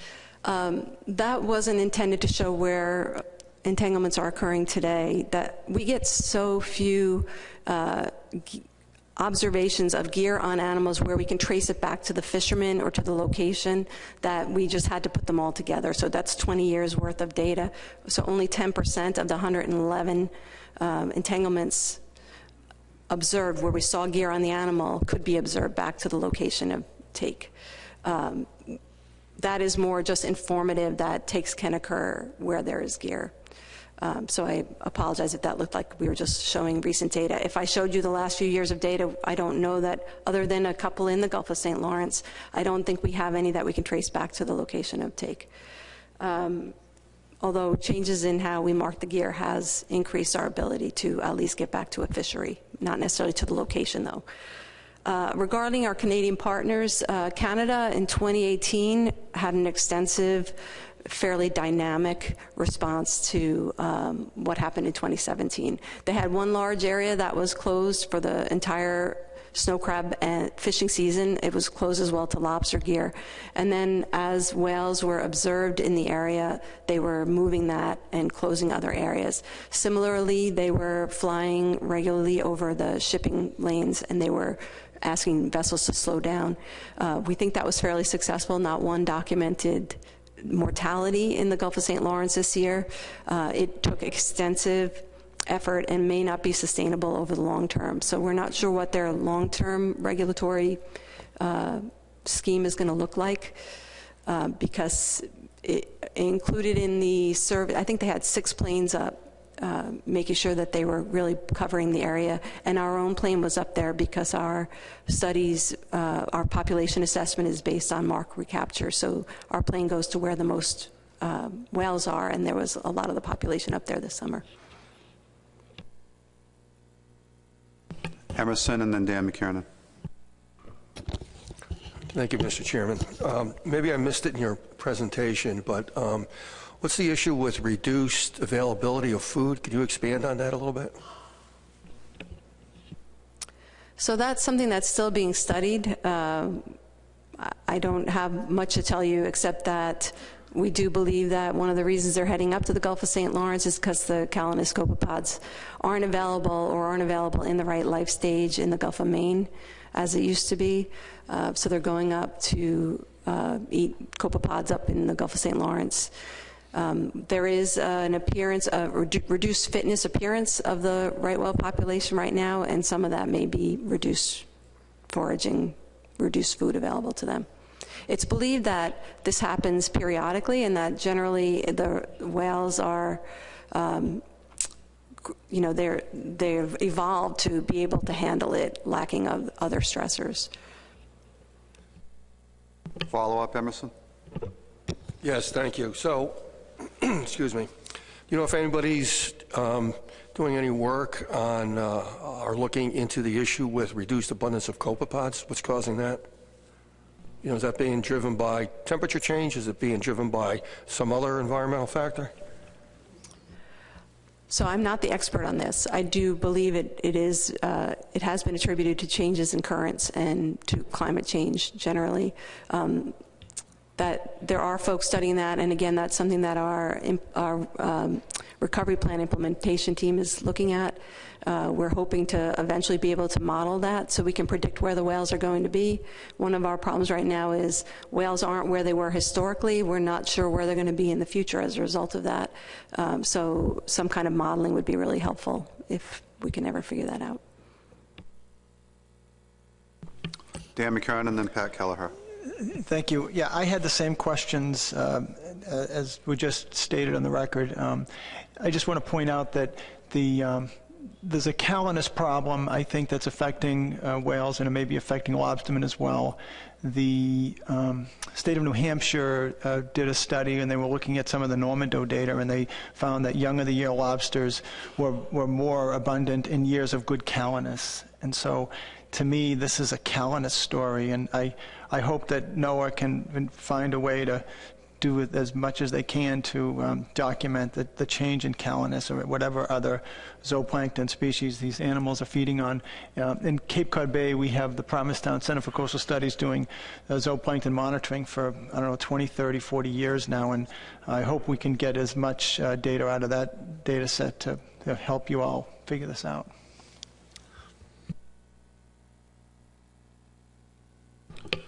Pat? Thank you, Mr. Chairman. This technical memo was addressed by the state of Maine in a fairly lengthy letter back to the agency, and I just want to recognize or highlight the fact that it is, so it's part of the record, it has been included in the supplemental materials. We've got very significant concerns about the scientific merit that the memo has.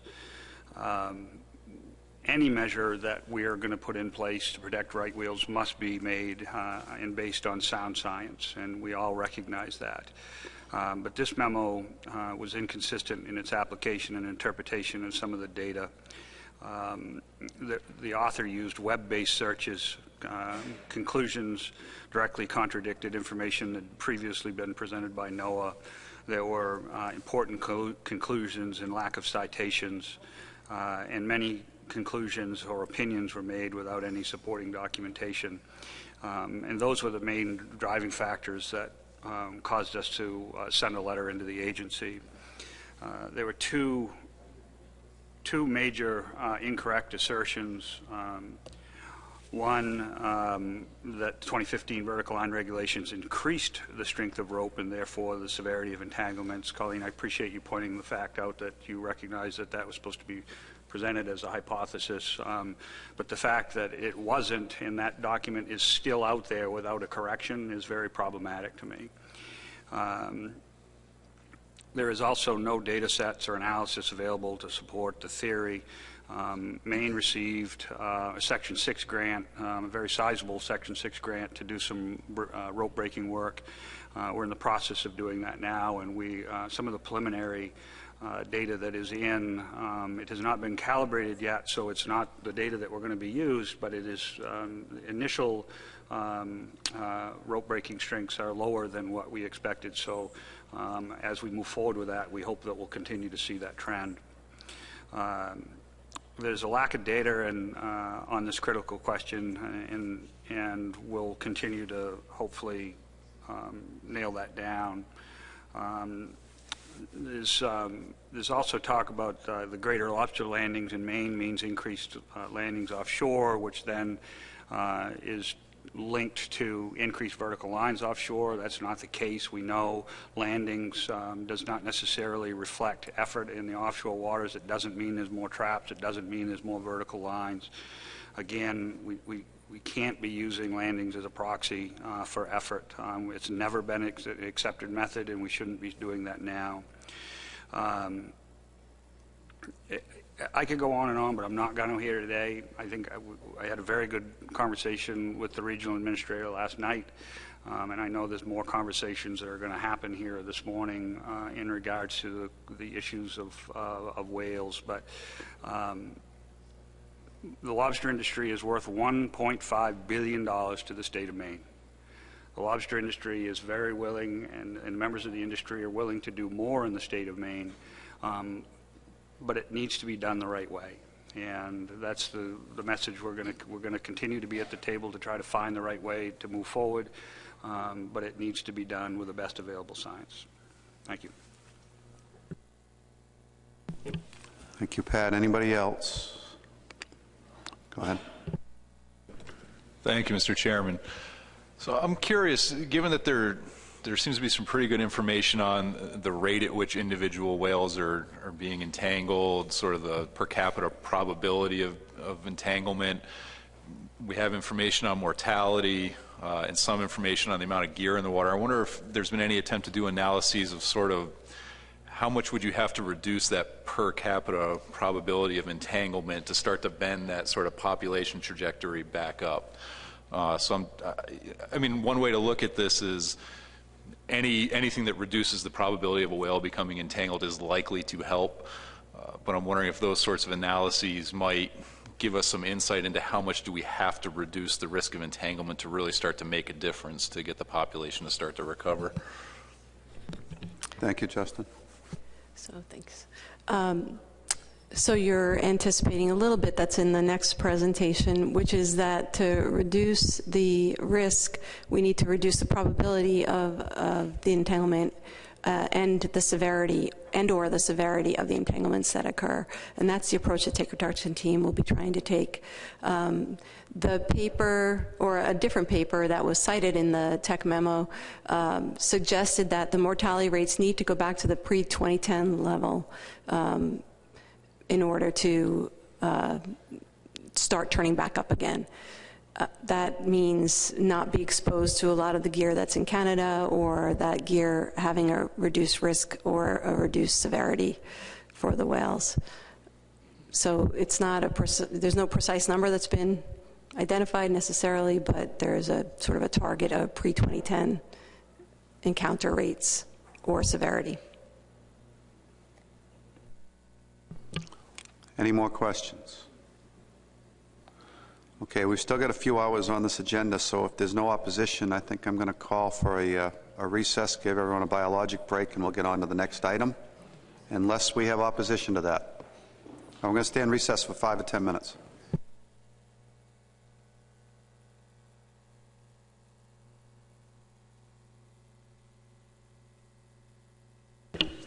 If you want coffee, they're closing it down in a few minutes. It's a good time to get it.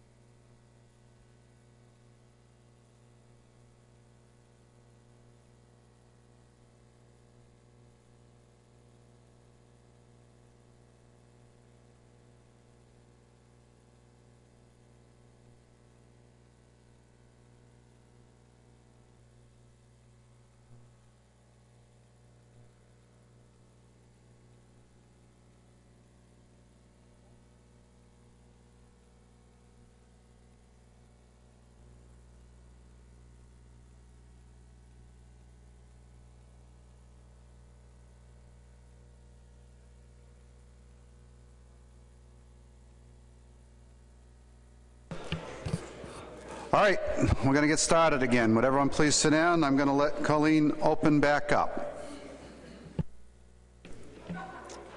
Thanks, Mr. Chairman. This is going to be a little more dry. I'm going to talk about the more dry. It can get drier, like a good martini. I'm going to talk about the protected resources management related to large whale and fixed gear fisheries. There is essentially two programs that affect how we manage large whales. One is the Marine Mammal Protection Act. Those are that's where the take reduction team measures come from, the whole take reduction process. And the other is Endangered Species Act, Section 7 consultation. So the right whales have the luck of being both an endangered species and a marine mammal, and that can make management a little bit confusing. Some of you are familiar with our Marine Mammal Protection Act Take Reduction Program.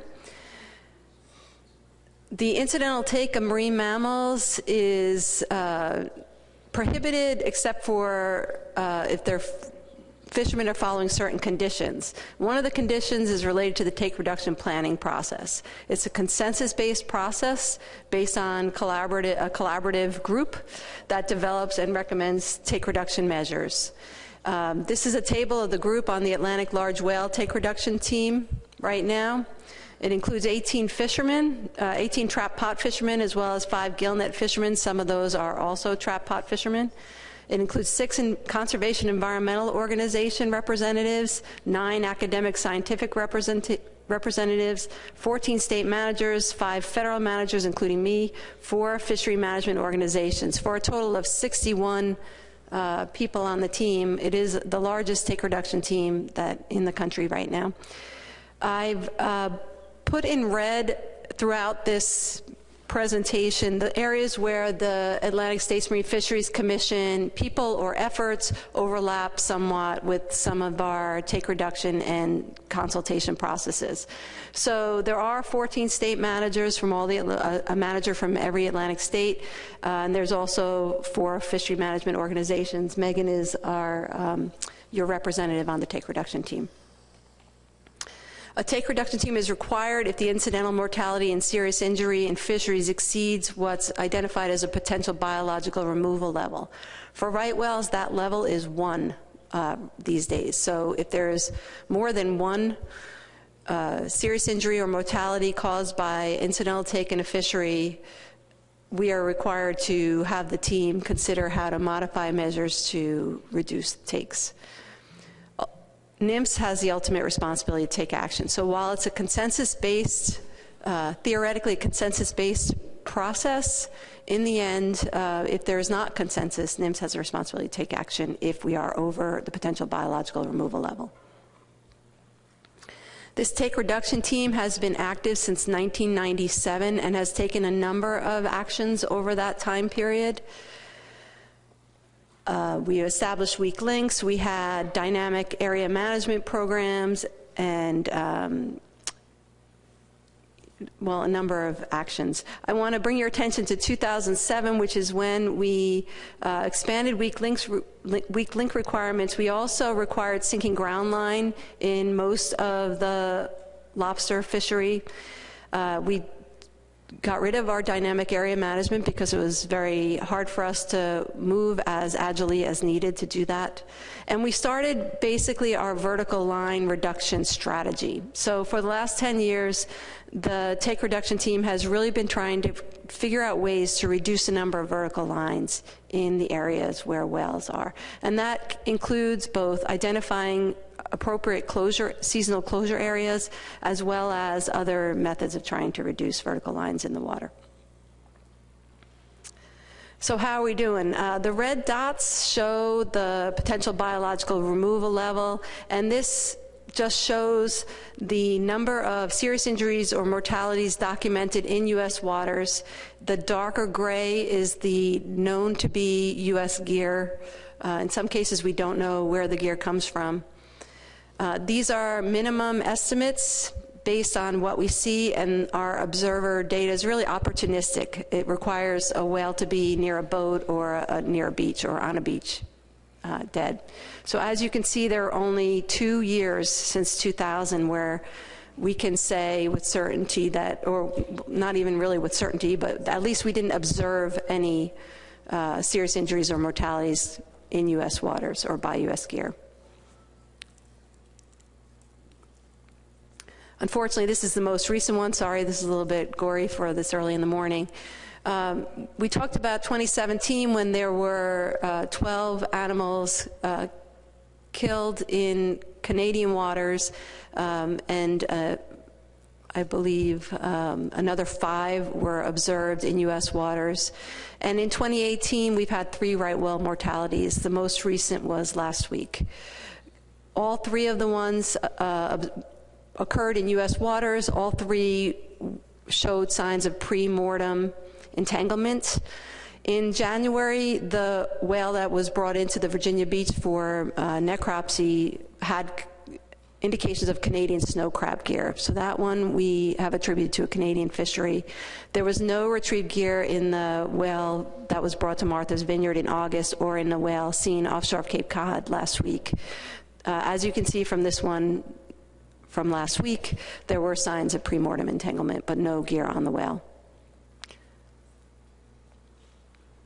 So the take reduction team was reinvigorated a little bit in 2018 due to the 2017 paper showing that the increase in the population had turned around in 2010, and then also due to the 2017 large mortality events. We had 2 spring meetings of subgroups, the weak rope and gear marking subgroup and the ropeless fishing feasibility subgroup. This presentation includes links to the key outcomes from those meetings if you're interested in looking at what happened at those meetings. Then just a week and a half ago, we had a full group meeting. There were 9 proposals submitted by TRT members that were reviewed at this meeting, and 3 work plans were developed. Our goal for this last meeting was really to come up with elements of a potential plan. We weren't asking the team to choose final recommendations to provide to NIMS. We still have to analyze the elements of the proposals that we received and bring them back to the team for a meeting that's planned for March, the week of March 12th. The work plans that were developed by the team members directs us on what kind of analyses they need to see and what kind of work needs to be done. General themes for the proposals I mentioned a little bit earlier: to reduce risk by reducing the probability of entanglement. So that includes some new or modified seasonal closure areas. There's a suggestion of increasing the visibility of ropes to whales. There's some work that has shown that whales can see red line better than other types of line. There's also a lot of about 1 right whale a year is disentangled by volunteers, and they have trouble seeing dark-colored ropes when it's on the whale, and it's a life-threatening job. So it was also put forth that a red line would be easier for the disentanglers to see when it was on the whale. And then there was a recommendation of a continuation of the vertical line reduction strategy. Included in proposals were trap caps and reductions in traps as a proxy for vertical line reduction, ropeless technology, particularly in new closure areas or for brand new fisheries, as well as for aquaculture. And one of the proposals suggested that the deeper water fisheries, if they can't use a weaker line, that they phase in ropeless over 5 years. There was a suggestion that we limit any new fisheries that use vertical lines, especially in the Gulf of Maine, especially in new closure areas. And right now there are some exemptions for some fisheries that are still allowed to use floating ground lines. So there was a suggestion that we remove any exemptions for floating ground lines. And then some of the proposals suggested reducing the risk of basically severity of the entanglements, entanglements that cause serious injury or mortality. So that include mostly proposals around reducing breaking line strength. 1,700-pound breaking strength has been suggested as being relatively safe for right whales, not as much for humpback whales. At that, very few whales with serious injuries and mortalities that have gear on them still are in gear lighter than 1,700-pound breaking strength. Rope diameter caps were also suggested as a proxy for the 1,700-pound breaking strength. 3/8-inch rope diameter was suggested for Massachusetts fisheries, and then the South Shore Lobstermen Association have developed a sleeve that is put on a rope every 40 feet that also allows the rope to break at actually less than 1,700 pounds. This was a proposal that Commissioner Kelleher brought up, that in the study being done by Maine DMR is finding that a lot of the ropes that are currently being used that are 3/8-inch rope diameter or other rope diameters are breaking at 1,700 pounds or less.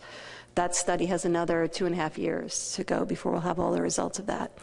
Maine also suggested that they reduce their surface system rope configuration as another way to reduce the complexity of entanglements that might happen.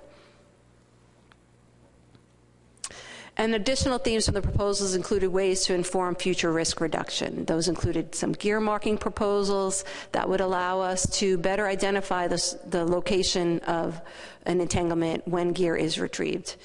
There were recommendations to increase reporting requirements and a number of recommendations to increase research, especially to look at gap areas. There's a lot of the year where right now, we don't know where many of these whales are. There are still some in the Gulf of St. Lawrence, but right whales are very difficult to see when they're not aggregated. And so there are long periods of time where we're not sure where they are. And so there's some recommendation that we fill in the gaps. The team also went back and created in small groups of their own after the meeting on Thursday night when everyone was exhausted. They did a great job, and Megan helped run one of those small group sessions. They created some work plans, and those were really to guide analysis of how to know which proposal elements should be selected in March. I probably don't have everything from the work plans in here. Again, this meeting ended a week ago, Friday, so a week and a half ago. But included were recommendations for how we should evaluate some of the probability reduction options. They would like closed area criteria to help us determine which closed areas would be best. They wanted to know if there could be a state role in dynamic closures. Again, it's very hard for the feds to be agile in opening and closing areas. The states have an ability to be more agile. They wanted a work group to consider line reduction options and the associated socioeconomic impacts. And there was also some suggestion that if ropeless experimentation was going to be allowed, it should be truly an experiment.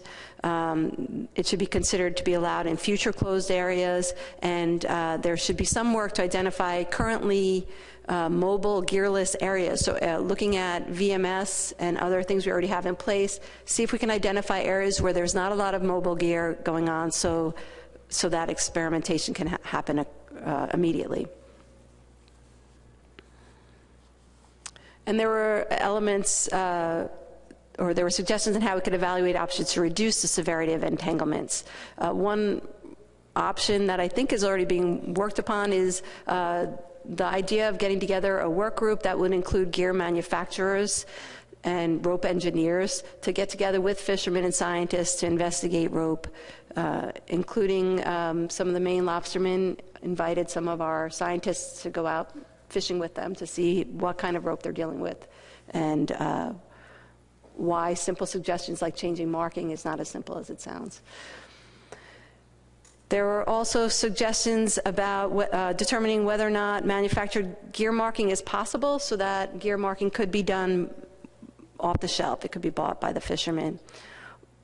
There were concerns that our attempts to use the data we had, which is through the Industrial Economics Group, some of you might be familiar with their model, that's not good enough, and they wanted us to work with a work group to calculate the baseline vertical line numbers and compile total and latent effort in all states, partly to determine whether or not a lot of the effort reduction that ASMFC has been doing has been effective, and some of that is, we understand it's in mid-implementation.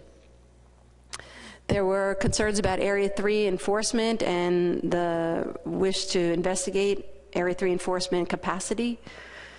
And again, desire to research whale movement and behavior, evaluate survey strategies, figure out what's going on when we don't know where the whales are.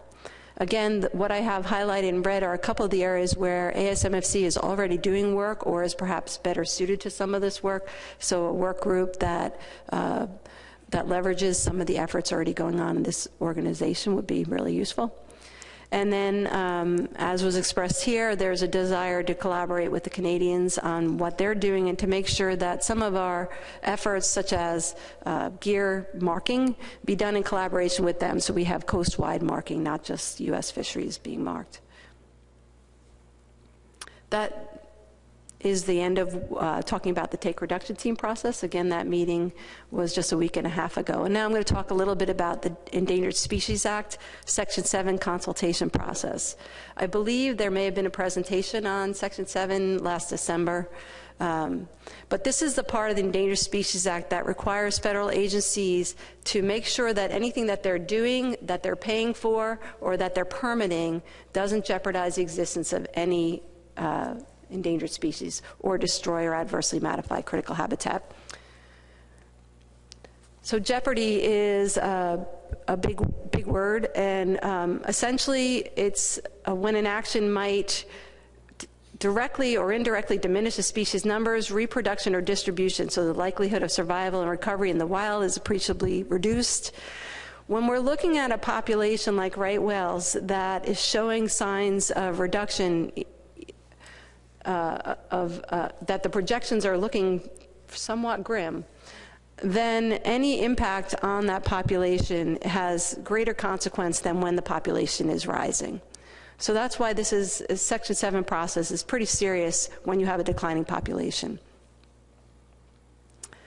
The way the process works is the Federal Action Agency, which in this case is basically the Sustainable Fisheries Division, or perhaps if we write Take Reduction Team regulations, we're actually the action agency in that case. That the action can be the regulations, or it can be a snapshot of the fishery. And when it is determined that it may adversely affect a listed species, then formal consultation is triggered. And that formal consultation ends with a biological opinion prepared by NIMS, by our Section 7 team. So what is a biological opinion? A lot of us have been throwing that term around. It's basically the conclusion of the formal consultation. It summarizes the effects of the action on the listed species or the critical habitat, and it provides NIMS's professional opinion on whether or not the action is likely to jeopardize the continued existence of the species. A biological opinion can have two possible conclusions. One is a no jeopardy opinion, and that's the most common conclusion to biological opinions. They result in some conditions, reasonable and prudent measures, which are mandatory terms and conditions, mostly related to pinning down agreements that were already made to minimize, to monitor, and to report on the impacts of the incidental take. So you can't just walk away. You've got to make sure that the monitoring goes on and that the conclusions of the opinion were valid, but it's usually somewhat consistent with the proposed action. There are also conservation recommendations, which are discretionary measures to minimize, promote recovery, or avoid adverse effects. A jeopardy opinion is more serious and more rare. A jeopardy opinion results in reasonable and prudent alternatives to the current operation. So that means it's an alternative to what's currently going on, or alternative to what's being proposed. It has to relieve jeopardy. It must be consistent with the intended purpose of the action and the scope of the action agency's legal authority, and it must be economically and technologically feasible. In 2017, after Richard Pace's paper showing the decline in the population starting in 2010, we reinitiated consultation on a number of fisheries. We reinitiated it on the red crab fishery, the lobster fishery, and then what's called the batch file, which is a number of fisheries, including groundfish, monkfish, dogfish, and a number of fisheries. So there are some options about what we would be consulting on. We can be consulting on the fishery as it's currently occurring. So the fishery as it's occurring now, during a time when we have a declining population, the conclusion may be jeopardy to a fishery, to a consultation on what's happening right now. Or we can analyze the fisheries as modified by federal rulemaking. Because we are anticipating that the take reduction team is going to be modifying our take reduction plan, we can wait and see what the take reduction recommendations and the subsequent rulemaking will be. So we can continue doing the analyses that we're doing now, have that inform the take reduction process, and have the take reduction planning inform the Section 7 consultation process. Additionally, if there's anticipated commission or council rulemaking, that can inform the biological opinion as well. So one biological opinion could be done very quickly. One can be done anticipating changes in rulemaking. This was actually provided to me by Chip Lynch as a way of kind of informing your thinking on how we do consultations, or your ability to be part of the consultation. So this is the track that the ASMFC is used to, where you have your lobster plan, and that informs federal rulemaking, and that informs the federal regulations. The take reduction process has been going on sort of parallel to that. So the take reduction team recommends measures that results in federal rulemaking, and that can result in regulations, including regulations on the lobster and Jonah crab fisheries. Because of the declining whale population and the paper done in 2017. We've reinitiated consultation on a number of the fisheries, as I said, including the lobster and Jonah crab fisheries. And we've brought that to the take reduction team, and we're considering, these are feedback loops basically, that the Section 7 team is considering what we're doing under the MMPA take reduction process, and we are considering what the Section 7 consultation needs to avoid a jeopardy conclusion. But right now, the ASMSC process is not really tied into that Section 7 process as tightly as the take reduction team process is. So this is just an illustration of that. What's next? The ASMFC has already got a member on the take reduction team, and the states as well, so we'll continue collaborating on the take reduction team. We'll also, as Commissioner Kelleher mentioned, we're getting more appropriate data from the states, from Maine, and I think New Hampshire has also offered to work with us to make sure we have the best information. I think Massachusetts will as well. So we'll continue to collaborate on data and fisheries characterization information to make sure that the TRT process and the Section 7 consultation process are using the best available information.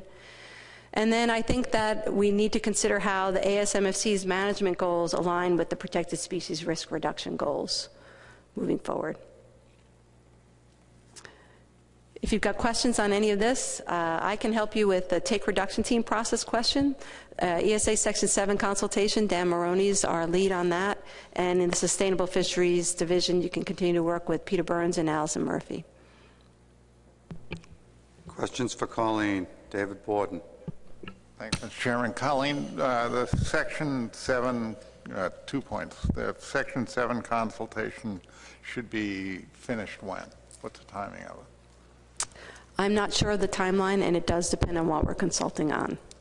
Okay. The other point I would make is there are a lot of moving parts on this issue. Because for transparency purposes, I serve on the TRT, so I may be slightly better versed on some of this, and there are other individuals in the room that fall into the same category.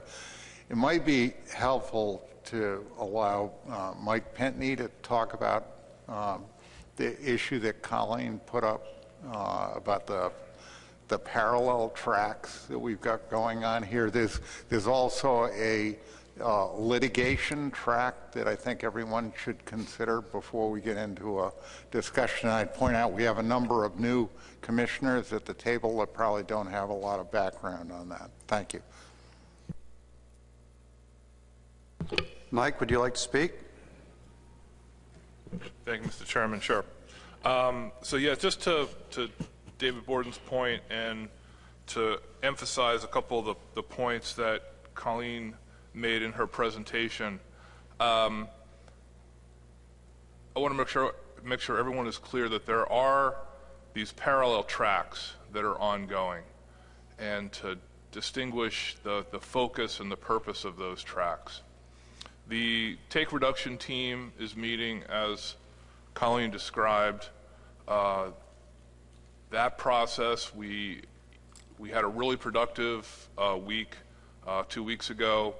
The outcome of that at this point is 3 work plans proposed by the TRT. We will be working to do the analysis and bring back information so that the TRT can reconvene in March and hopefully make some specific recommendations to us under the take reduction plan for that process. To Mr. Kelleher's point on the tech paper, we recognize that there are some additional data sources, that there are some issues with that tech paper. I want to be really clear that the tech paper is not the only document or analysis that we will be using as the basis for any action or decisions moving forward. We will consider all of the points raised by the state of Maine and by other members of the TRT at the meeting 2 weeks ago. And we'll kind of be looking at these issues, these work plans that the TRT gave to us as a fresh start, and make sure that we're collaborating with all of the state's commission staff and other experts that we have the appropriate data and analyzing the data appropriately, moving forward with those work plans to bring back to the TRT in March. Similarly, on the biological opinion side, we will not be using that tech paper as the only source of information on which to conduct the biological opinion. We would like to work closely with the states and the commission staff, again, to make sure that we have all the appropriate data to characterize the lobster fishery in particular as a backdrop or a baseline for that biological opinion. But now just back to, sorry for that little aside, but back to the dual tracks. So the take reduction team is, as Colleen said, that's operating under the Marine Mammal Protection Act. The take reduction team has an objective of reducing serious injury and mortality to below the PBR, the potential biological removal level. So that's the singular goal of the TRT, and that process will be ongoing, as Colleen said, and as I said. Now we're doing the analysis. We'll be reconvening in March with the hope that we'll get a specific recommendation from the TRT, and then we can take that and initiate rulemaking. Meanwhile, we are continuing to work on the biological opinions that Colleen described under the Endangered Species Act. Different focus. The focus there is whether or not the actions, the activities that are the subject of the biological opinion are leading to jeopardy for the species. So when we look at jeopardy, we have to look at not only serious injury and mortality, but we also have to look at reproduction.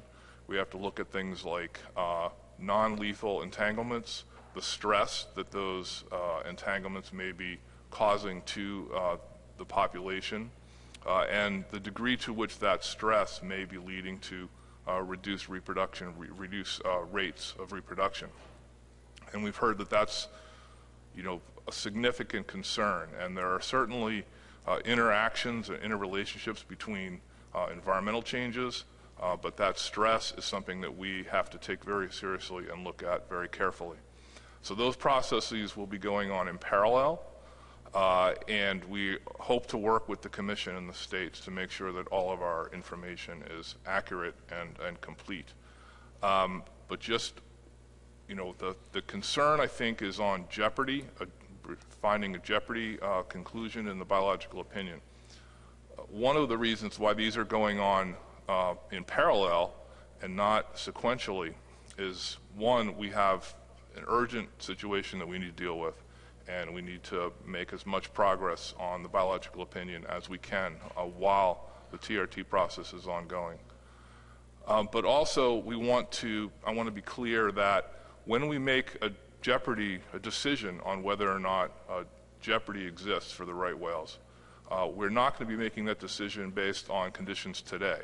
We will be making that decision based on the conditions at the time that we make the decision, which means that if the TRT has completed its work and given us specific recommendations that we are then moving forward in rulemaking, then the effect of those changes will be considered when we make the jeopardy decision.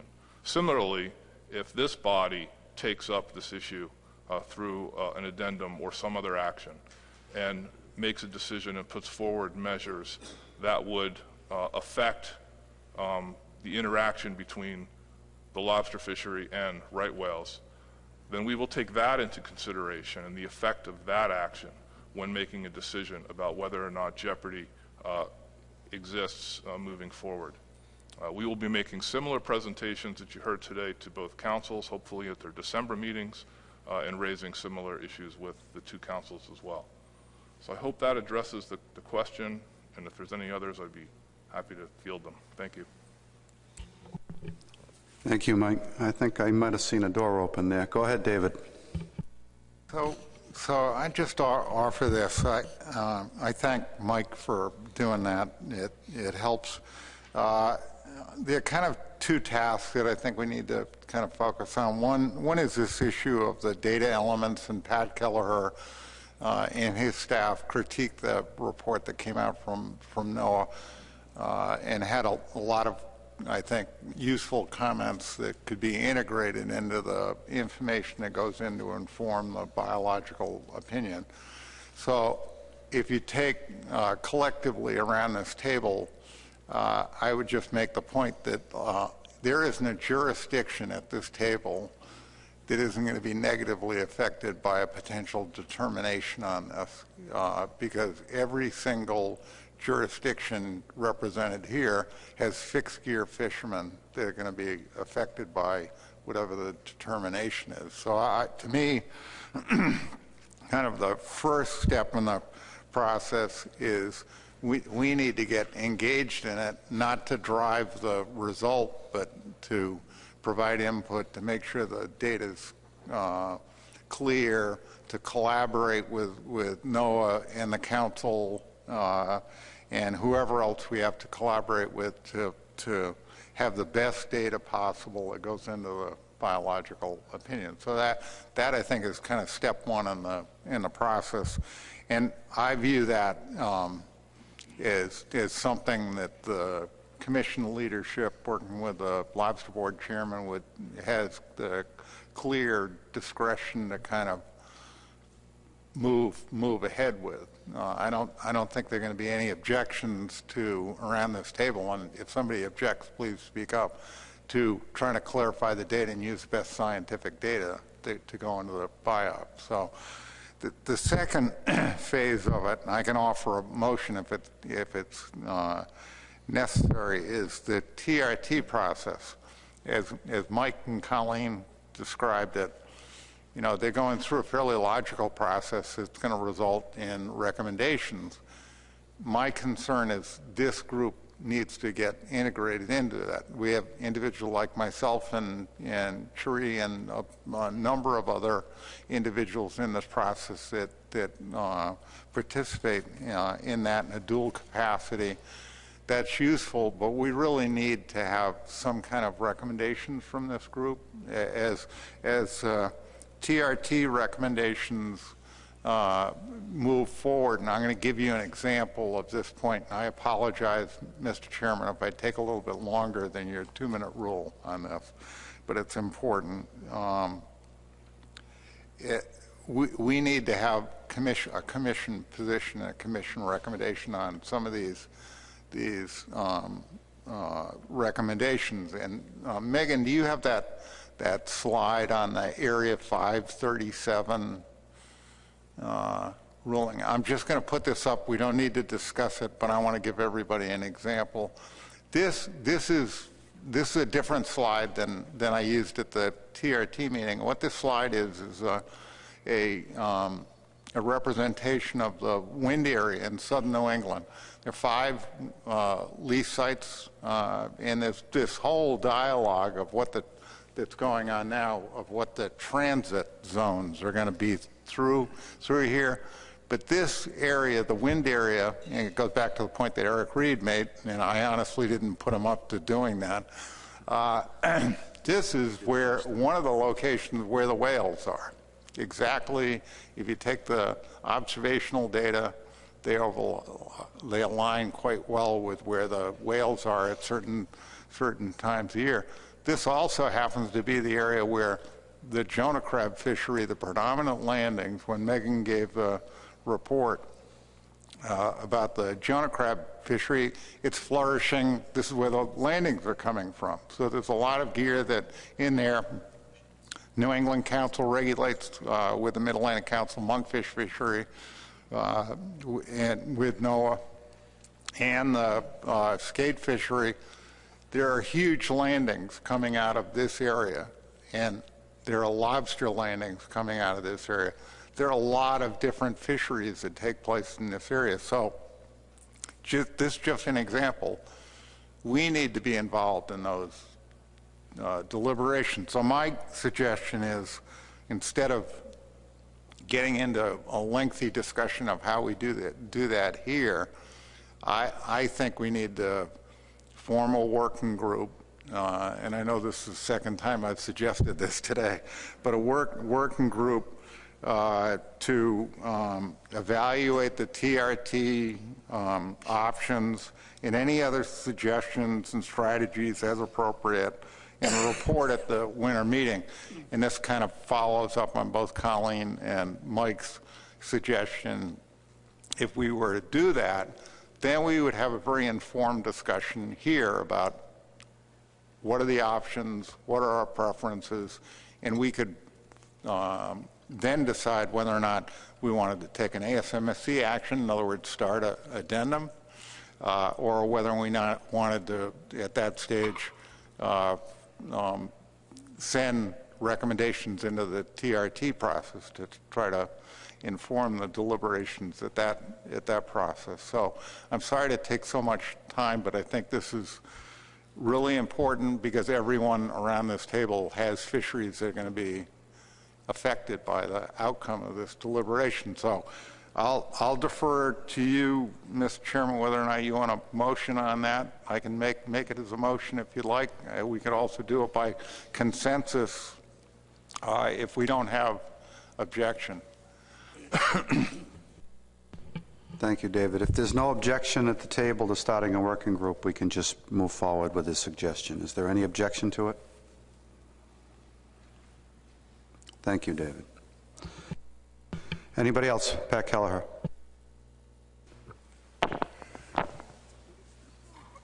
First of all, I want to thank Mr. Petney for his clarification on the use of the technical memo. To David's point, I think it's absolutely critical that the Commission and the state as members engage on the issues of data and data collection. The TRT certainly highlighted some of those gaps that we need to focus on, and I think bringing it back around to the Commission process to engage with the agency is very appropriate at this time. I don't oppose this whole concept of a working group. What may come out of the working group at some point I may have issues with, but I think this is the right first step at this time. And we'll certainly have my staff engage with the working group at whatever level is needed. Thank you.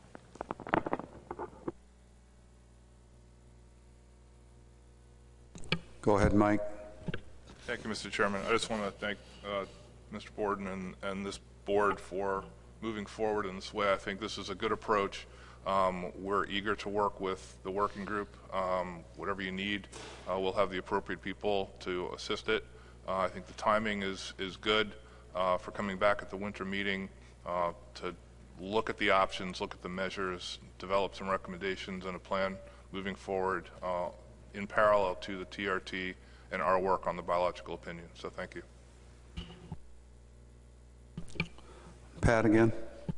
Just quickly, the one point Mr. Petney brought up earlier, which I don't think this board should lose sight of, is that our actions could impact jeopardy in a jeopardy finding, and I think that is a very important thing to keep in mind first and foremost as we move forward. So.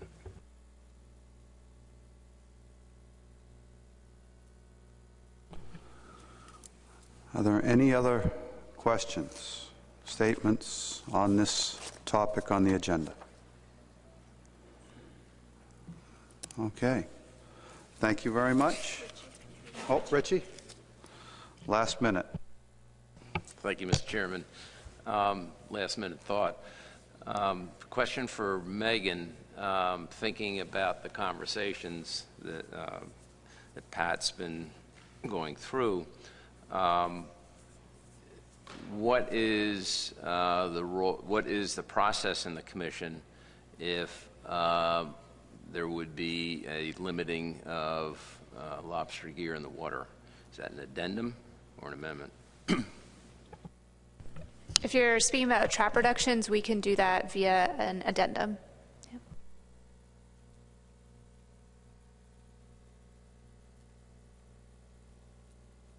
Okay. Item number 8. Discuss the American Lobster Addendum. I don't read Roman numerals well. 27. Timeline. All right, so this is more just a discussion for the board. There's no meeting materials for this. But obviously there's a lot of action going on right now with the Lobster Board. So we've just initiated 2 working groups. We have the discussion of right whales ongoing. But I also wanted to remind the board that we did initiate an addendum, which was Addendum 27, to consider the resiliency of the Gulf of Maine Georges Bank lobster stock. And it was focused on standardization of management measures. So the TC and the plan development team have been continuing to work on this document, and it's something that could be ready potentially in another meeting or so. But given all of this ongoing action, I'm hoping to get some prioritization from the board as to what you would like staff and these groups to be working on, because there seems to be a lot ongoing, and if there's a way we can either streamline or strategize onto how to accomplish this, that would be very helpful from a staff perspective. Pat. Thank you, Mr. Chairman. The whole idea of that draft addendum was to deal with stock resiliency, and I think the issues of resiliency it could very well be addressed with some of the work that's going to have to be dealt with from a whale perspective as well. So from a prioritization standpoint, I would delay further work on the draft addendum at this time and put all of the focus into the working group because I think these issues are all going to kind of meld together eventually.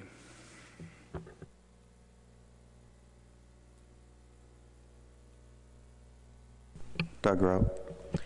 I would concur with Commissioner Kelleher's suggestion here, and I hope the rest of the board would feel the same way. Dan McKernan. I don't know. I'm not thrilled about that because I foresaw some adoption of more consistent biological measures coming from this, and I really don't think that in response to the right whale crisis, there's going to be any modifications to the biological measures.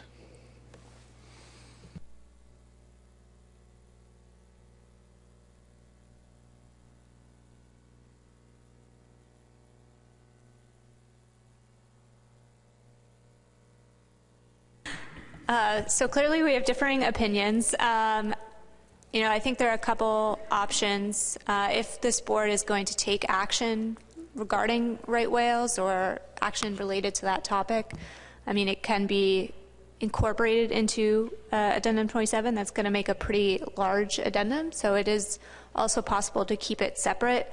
I think I'm just trying to understand how to be prioritizing staff time as well as technical committee time, things like that, because in addition to that analysis, they are also working on a benchmark. There may be some analysis for right whales, so I'm just looking for guidance on how to prioritize the tasks in front of this board. Doug Rowe and then Pat. Yeah, Commissioner McKernan, I hope you'll understand what my support of this was just the prioritization process. And then, yes, in the prioritization process, clearly where we have the right whale issues that are happening right now and we need to be involved with this, I think we have to prioritize that in advance of this, the work on that in advance of the spring. It doesn't mean we're going to give up on the concepts that we were talking about for Addendum 27. That standardized measures, but there may be some other things that come out of what happens in the right whale discussions here that may be needed to be included. So I hope, my thought was that we should, are you indicating that we should not prioritize the right whale work over this if we don't have the bandwidth to do both? Dan, do you want to reply? Well, no one's been more in the crosshairs of right whales than my agency, so I get that, and I understand the crisis of the moment. I guess I would hope that the board would just recognize that maybe we can work as quickly as possible in unison with NIMS to take actions regarding a response to right whales, but quickly get on this other. So I'll yield to making the right whale issues the next priority, but I don't want to see this kick down a year or two, because I've been dealing with some pretty screwed up rules in my state for a long time, and now that the two stocks have been combined as one, and that was about 3 or 4 years ago, I regret that we haven't made quicker progress, but I will yield. Pat, are you good there, or do you have more? I'm good. I mean, I agree with Dan's concerns. I mean, I think we need to get on with that. But as Commissioner Grout said, this is purely about prioritization, and based on the timing of issues, I think you're right, Dan. We need to make sure that we're expeditiously working through the issues of right whale and the data collection between now and the February meeting. So hopefully it won't delay this whole process that much further. So, as I understand it, we're going to focus on the right whale, table the other work, but it's not going away, right? Yep. Okay, good. Anything else?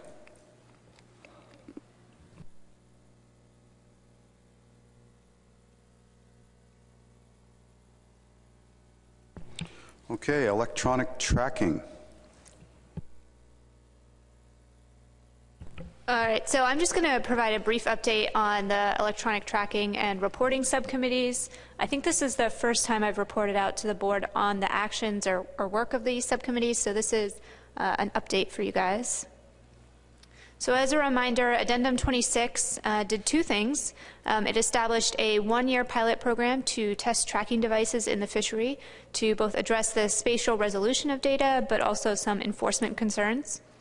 And then it also requires 100% harvester reporting in 5 years, with the prioritization of electronic harvester reporting development during that time. And so to carry out these tasks, the board established 2 subcommittees. We have our tracking subcommittee and our reporting subcommittee. So I'm going to start with the tracking subcommittee. The purpose of this group is to design and implement the 1-year pilot program, and this will include identifying devices which are available and applicable to the fishery, testing multiple tracking devices in various conditions, and evaluating and then communicating the results of that pilot program. Membership on the subcommittee includes state representatives, we have law enforcement, industry representatives, as well as staff from ACCSP and ASMFC. And to date, most of the work of the subcommittee has focused on reviewing recent and ongoing tracking studies in various fisheries, investigating several available tracking devices. We submitted a grant proposal to fund the pilot program, and I'll talk about that more on the next slide. And then we're also starting to develop evaluation criteria to measure the outcome of the pilot program. So a bit on our grant proposal. It was submitted as part of the ACCSP RFP. The objectives of our proposal are to understand which devices are appropriate for use in the fishery and to improve the resolution of catch and effort data. The proposal identifies 4 tracking devices for testing, and generally these devices have the capacity for a fast ping rate. That was a recommendation from the Law Enforcement Committee. And they also tend to rely on cell service as opposed to satellite in order to minimize costs of the device. The proposal also focuses on 6 testing regions, and these were identified as areas where lobster and Jonah crab is the primary catch, but also fishermen may not have permits for other species which would require something like VMS. The ACCSP Coordinating Committee will be approving grant proposals at this annual meeting, so stay tuned to see if we are awarded that money. And then for our reporting subcommittee, the purpose of this group is to guide the development of electronic harvester reporting in the lobster and Jonah crab fishery. And this includes evaluating the needs for an electronic harvester reporting form based on the state and the FMP requirements, evaluating various electronic reporting software, recommending simple and logical solutions, particularly to how we collect spatial information to improve the ease of reporting, and then outlining a timeline for development of electronic harvester reporting. And membership here includes, again, state representatives. We have TC members, federal partners, ACCSP, and ASMFC. And I did want to note there are people who serve on both subcommittees, so there is overlap there since these are related issues. So far our subcommittee has met 6 times via conference call, and some of that work has been to identify a common set of goals as well as steps to achieve those goals. We've brainstormed a suite of desired features that we would want to see on a reporting form. And then we also had a series of calls with reporting software developers, and this was to understand what is available and what can be produced. Our most recent call was really a debrief on the calls we had with the different software developers, and the discussion primarily focused on the pros and cons of either identifying a single preferred software provider versus developing a list of specifications which would allow multiple software providers to try and meet those standards. And I think some of the subcommittee members highlighted some of both the pros and cons of both of these approaches. In terms of identifying a single preferred software provider, some of the concerns were that people don't want to be shooed into a single solution. And there was also concern that a single reporting form can lead to complacency and also cost increases. On the other side of the coin, in terms of developing a list of specifications in which multiple providers could try and meet those standards, there was concern that if there are multiple software providers, then those all need to be verified. And then there was also concern about the financial incentive for multiple software providers. So if there's no upfront compensation from jurisdictions or management bodies to develop this software, the developers would likely have to recover costs through a paid fisherman subscription service. And so there were questions about what financial incentive this provides. And the subcommittee did note that an exception to this likely is e-trips, as their software development is primarily included in the budget of ACCSP. So the long story short on that one is we're continuing to work.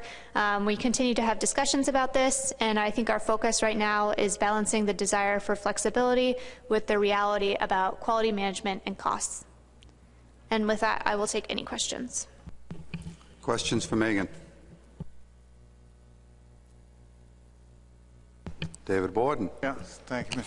Chairman. Not a question, but a comment. That just note that I think this is all part of the process. I think this is all really useful, and I would note that Jason and his staff are initiating a similar pilot project that will have broader application than just lobster fisheries, because it's going to have primarily a finfish application and look at multiple gear types, and maybe he can provide more guidance in that. But that, I think, is going to be implemented sometime around the first of the year. Thank you. Go ahead, Jason. Thank you, Mr. Chair. Yeah, I won't say too much other than to say that we've been actually communicating with Megan as we've been developing our program. It's for an aggregate landings pilot in the state, but conceptually very similar electronic monitoring, which allows for greater accountability and enforcement. So it's a good program. I think there is some overlap with this working group, although not complete overlap. Thank you. Anybody else? Questions for Megan? Pat. There's the report that Colleen did in regards to the TRT talked about the enforcement issues offshore. It talked about the need to be able to haul gear, but one of the issues that has constantly come up is with the conversations that I've had with enforcement is the offshore tracking capability, and I think we really need to understand that this is also going to be linked very closely to the issues regarding whales and compliance, along with the need for an offshore vessel for hauling gear. So will this, Megan, be will this conversation in your report be given to the Law Enforcement Committee as well? I think we need continued comments back from the Law Enforcement Committee to this board about how it's working, the time frame, those type of things, because both of these are both the tracking and the offshore vessel are critically important as it relates to both lobster management and whales. So it wasn't planned, but we can certainly do that because we do have time set aside to talk about offshore enforcement. So I'm happy to provide an update.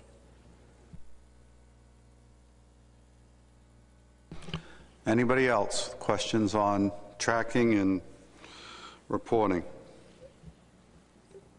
Jason. Thank you, Mr. Chair. So question for Megan.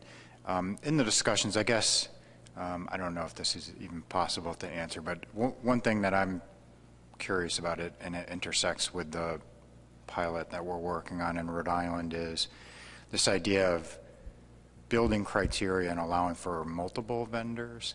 Can you summarize the group's discussion on that? Is it, and I'm trying to see which way the group is leaning. So I like that idea, just because you don't have to top-down dictate, the technology. But I guess I'm wondering about the administrative complications that's going to create. And so, how did the group discuss that? Was it more, that's a good idea, let's pursue it, or that's going to be really complicated?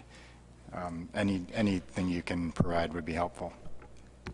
So I would say the group was split 50-50. So I don't have a sense of they were leaning one way or the other. And I'll say this was our initial discussion on this, so it continues to go on. But I think some of the concerns that were raised were, as you said, kind of the administrative burden of making sure all of these software providers are verified, who is capable and certified to do that, as I mentioned, also kind of the financial incentive. So if we put out a list of specifications, how many software providers do we think would actually bid? It's not a monetary bid, but try to meet something to meet those specifications, given the suite of alternatives that are out there. So those were some of the concerns. Okay. We need to review and populate the Jonah Crab Advisory Panel membership. Go ahead, Tina. Thank you, Mr. Chair. I offer for your consideration and approval Mark Palumbo, commercial trout fisherman from Massachusetts, to be appointed to the Jonah Crab Advisory Panel.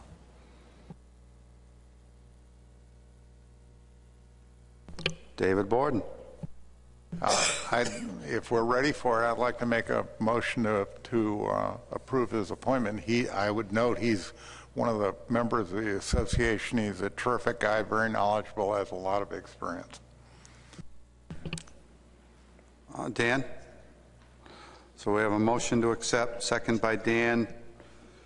Further discussion? Okay, any opposition to the nomination? We're in by consensus.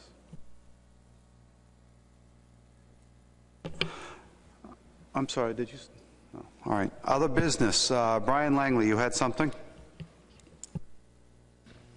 Thank you, Mr. Chair, and members of the board. I'm Brian Langley. This is my last meeting. I serve in the Maine legislature. I've been in there 10 years. And I think I have all of maybe 30 seconds of mic time in the 6 years that I've served on this board, so I beg your indulgence for a couple of minutes as I like to give some parting observations as I finish up my tenure both here and in the Maine legislature. When I first arrived and spent some time, I was fairly skeptical coming down to where all of the feds gathered, because we back home like to blame all of the feds for the decisions that affect us. You serve a great purpose, this board does, in taking the heat for those decisions. But you can just have just a couple of observations. I know I stand between us and a break, but what I've noticed that the science really drives the decisions makings of this body, and that science depends on good data, and good data depends on good reporting, and good reporting really depends on a fisherman. And having spent 6 years down here with our chair, I could tell you that they lie. The fishermen, I'm just joking. But each state owes a debt of gratitude to the fishermen who come and serve on this committee. Mr. Chair, on behalf of the state of Maine, I'd like to thank you for your devotion and dedication to taking time off the water to come and serve not only the state of Maine, but all the Atlantic coast states. The same thanks and appreciation really go to our state commissioners who have to think globally when they're here and then act locally back home, and at a lot of times at some great peril. Maine, I believe, has the great fortune and blessed to have the likes of a Pat Kelleher and his staff, many who are here in the room, and having served 4 years on the Marine Resources Committee in Maine, I can attest to their quality. You know, they all represent the interests of Maine, but at heart are conservationists with all the best intentions to preserve the fisheries for all of us and our future generations. I also commend the legislators that show up here each and every time that I've been here, Representative Peake and Senator Minor. For those of you who don't live in the world that we do, this is campaign season, and every minute that they are sitting here, they're not knocking on doors trying to get reelected. I think, to me, they have their priorities very straight, and I thank them for them. And lastly, I really appreciate what I see are the subtle changes in the work of the ASMFC in the time that I've served on this board. It seemed at the very beginning like it was pure science that drove every single decision that was made here. And now, over the past few terms, sessions, I would say, I've seen a more conscious effort to factor in the socioeconomic factors, the humanity and the people side of it, both for people who work on the water and derive their incomes to that. And I think that, to me, is a more holistic approach.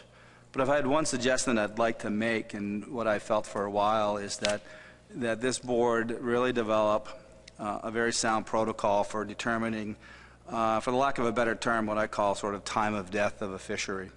I've seen firsthand and looked into the eyes of people that are dealing with the loss of the southern New England lobster stocks, and then where I live up in Maine, the North American shrimp fisheries. Both of these have determined, I think, have been put in more coma status and on life support with no real confidence, I think, that they're coming back. And I think the power of this group really is to help the state that's suffering with a loss of a fishery, that having the backing and support of this group to say we've done everything that we can for this, and then let that state manage that fishery in-house as best they can. And I know particularly the efforts that Commissioner Kelleher has done in our legislature to try to get our folks to agree that if indeed a small shrimp fishery were to come back, that he could manage that to the best ability for the state of Maine. I'd like to thank you all for your hospitality. It's been fun to travel up and down the states and see each of your state at annual meetings. You've been very gracious to me, and I wish you all Godspeed unless that would require an addendum. Thank you very much.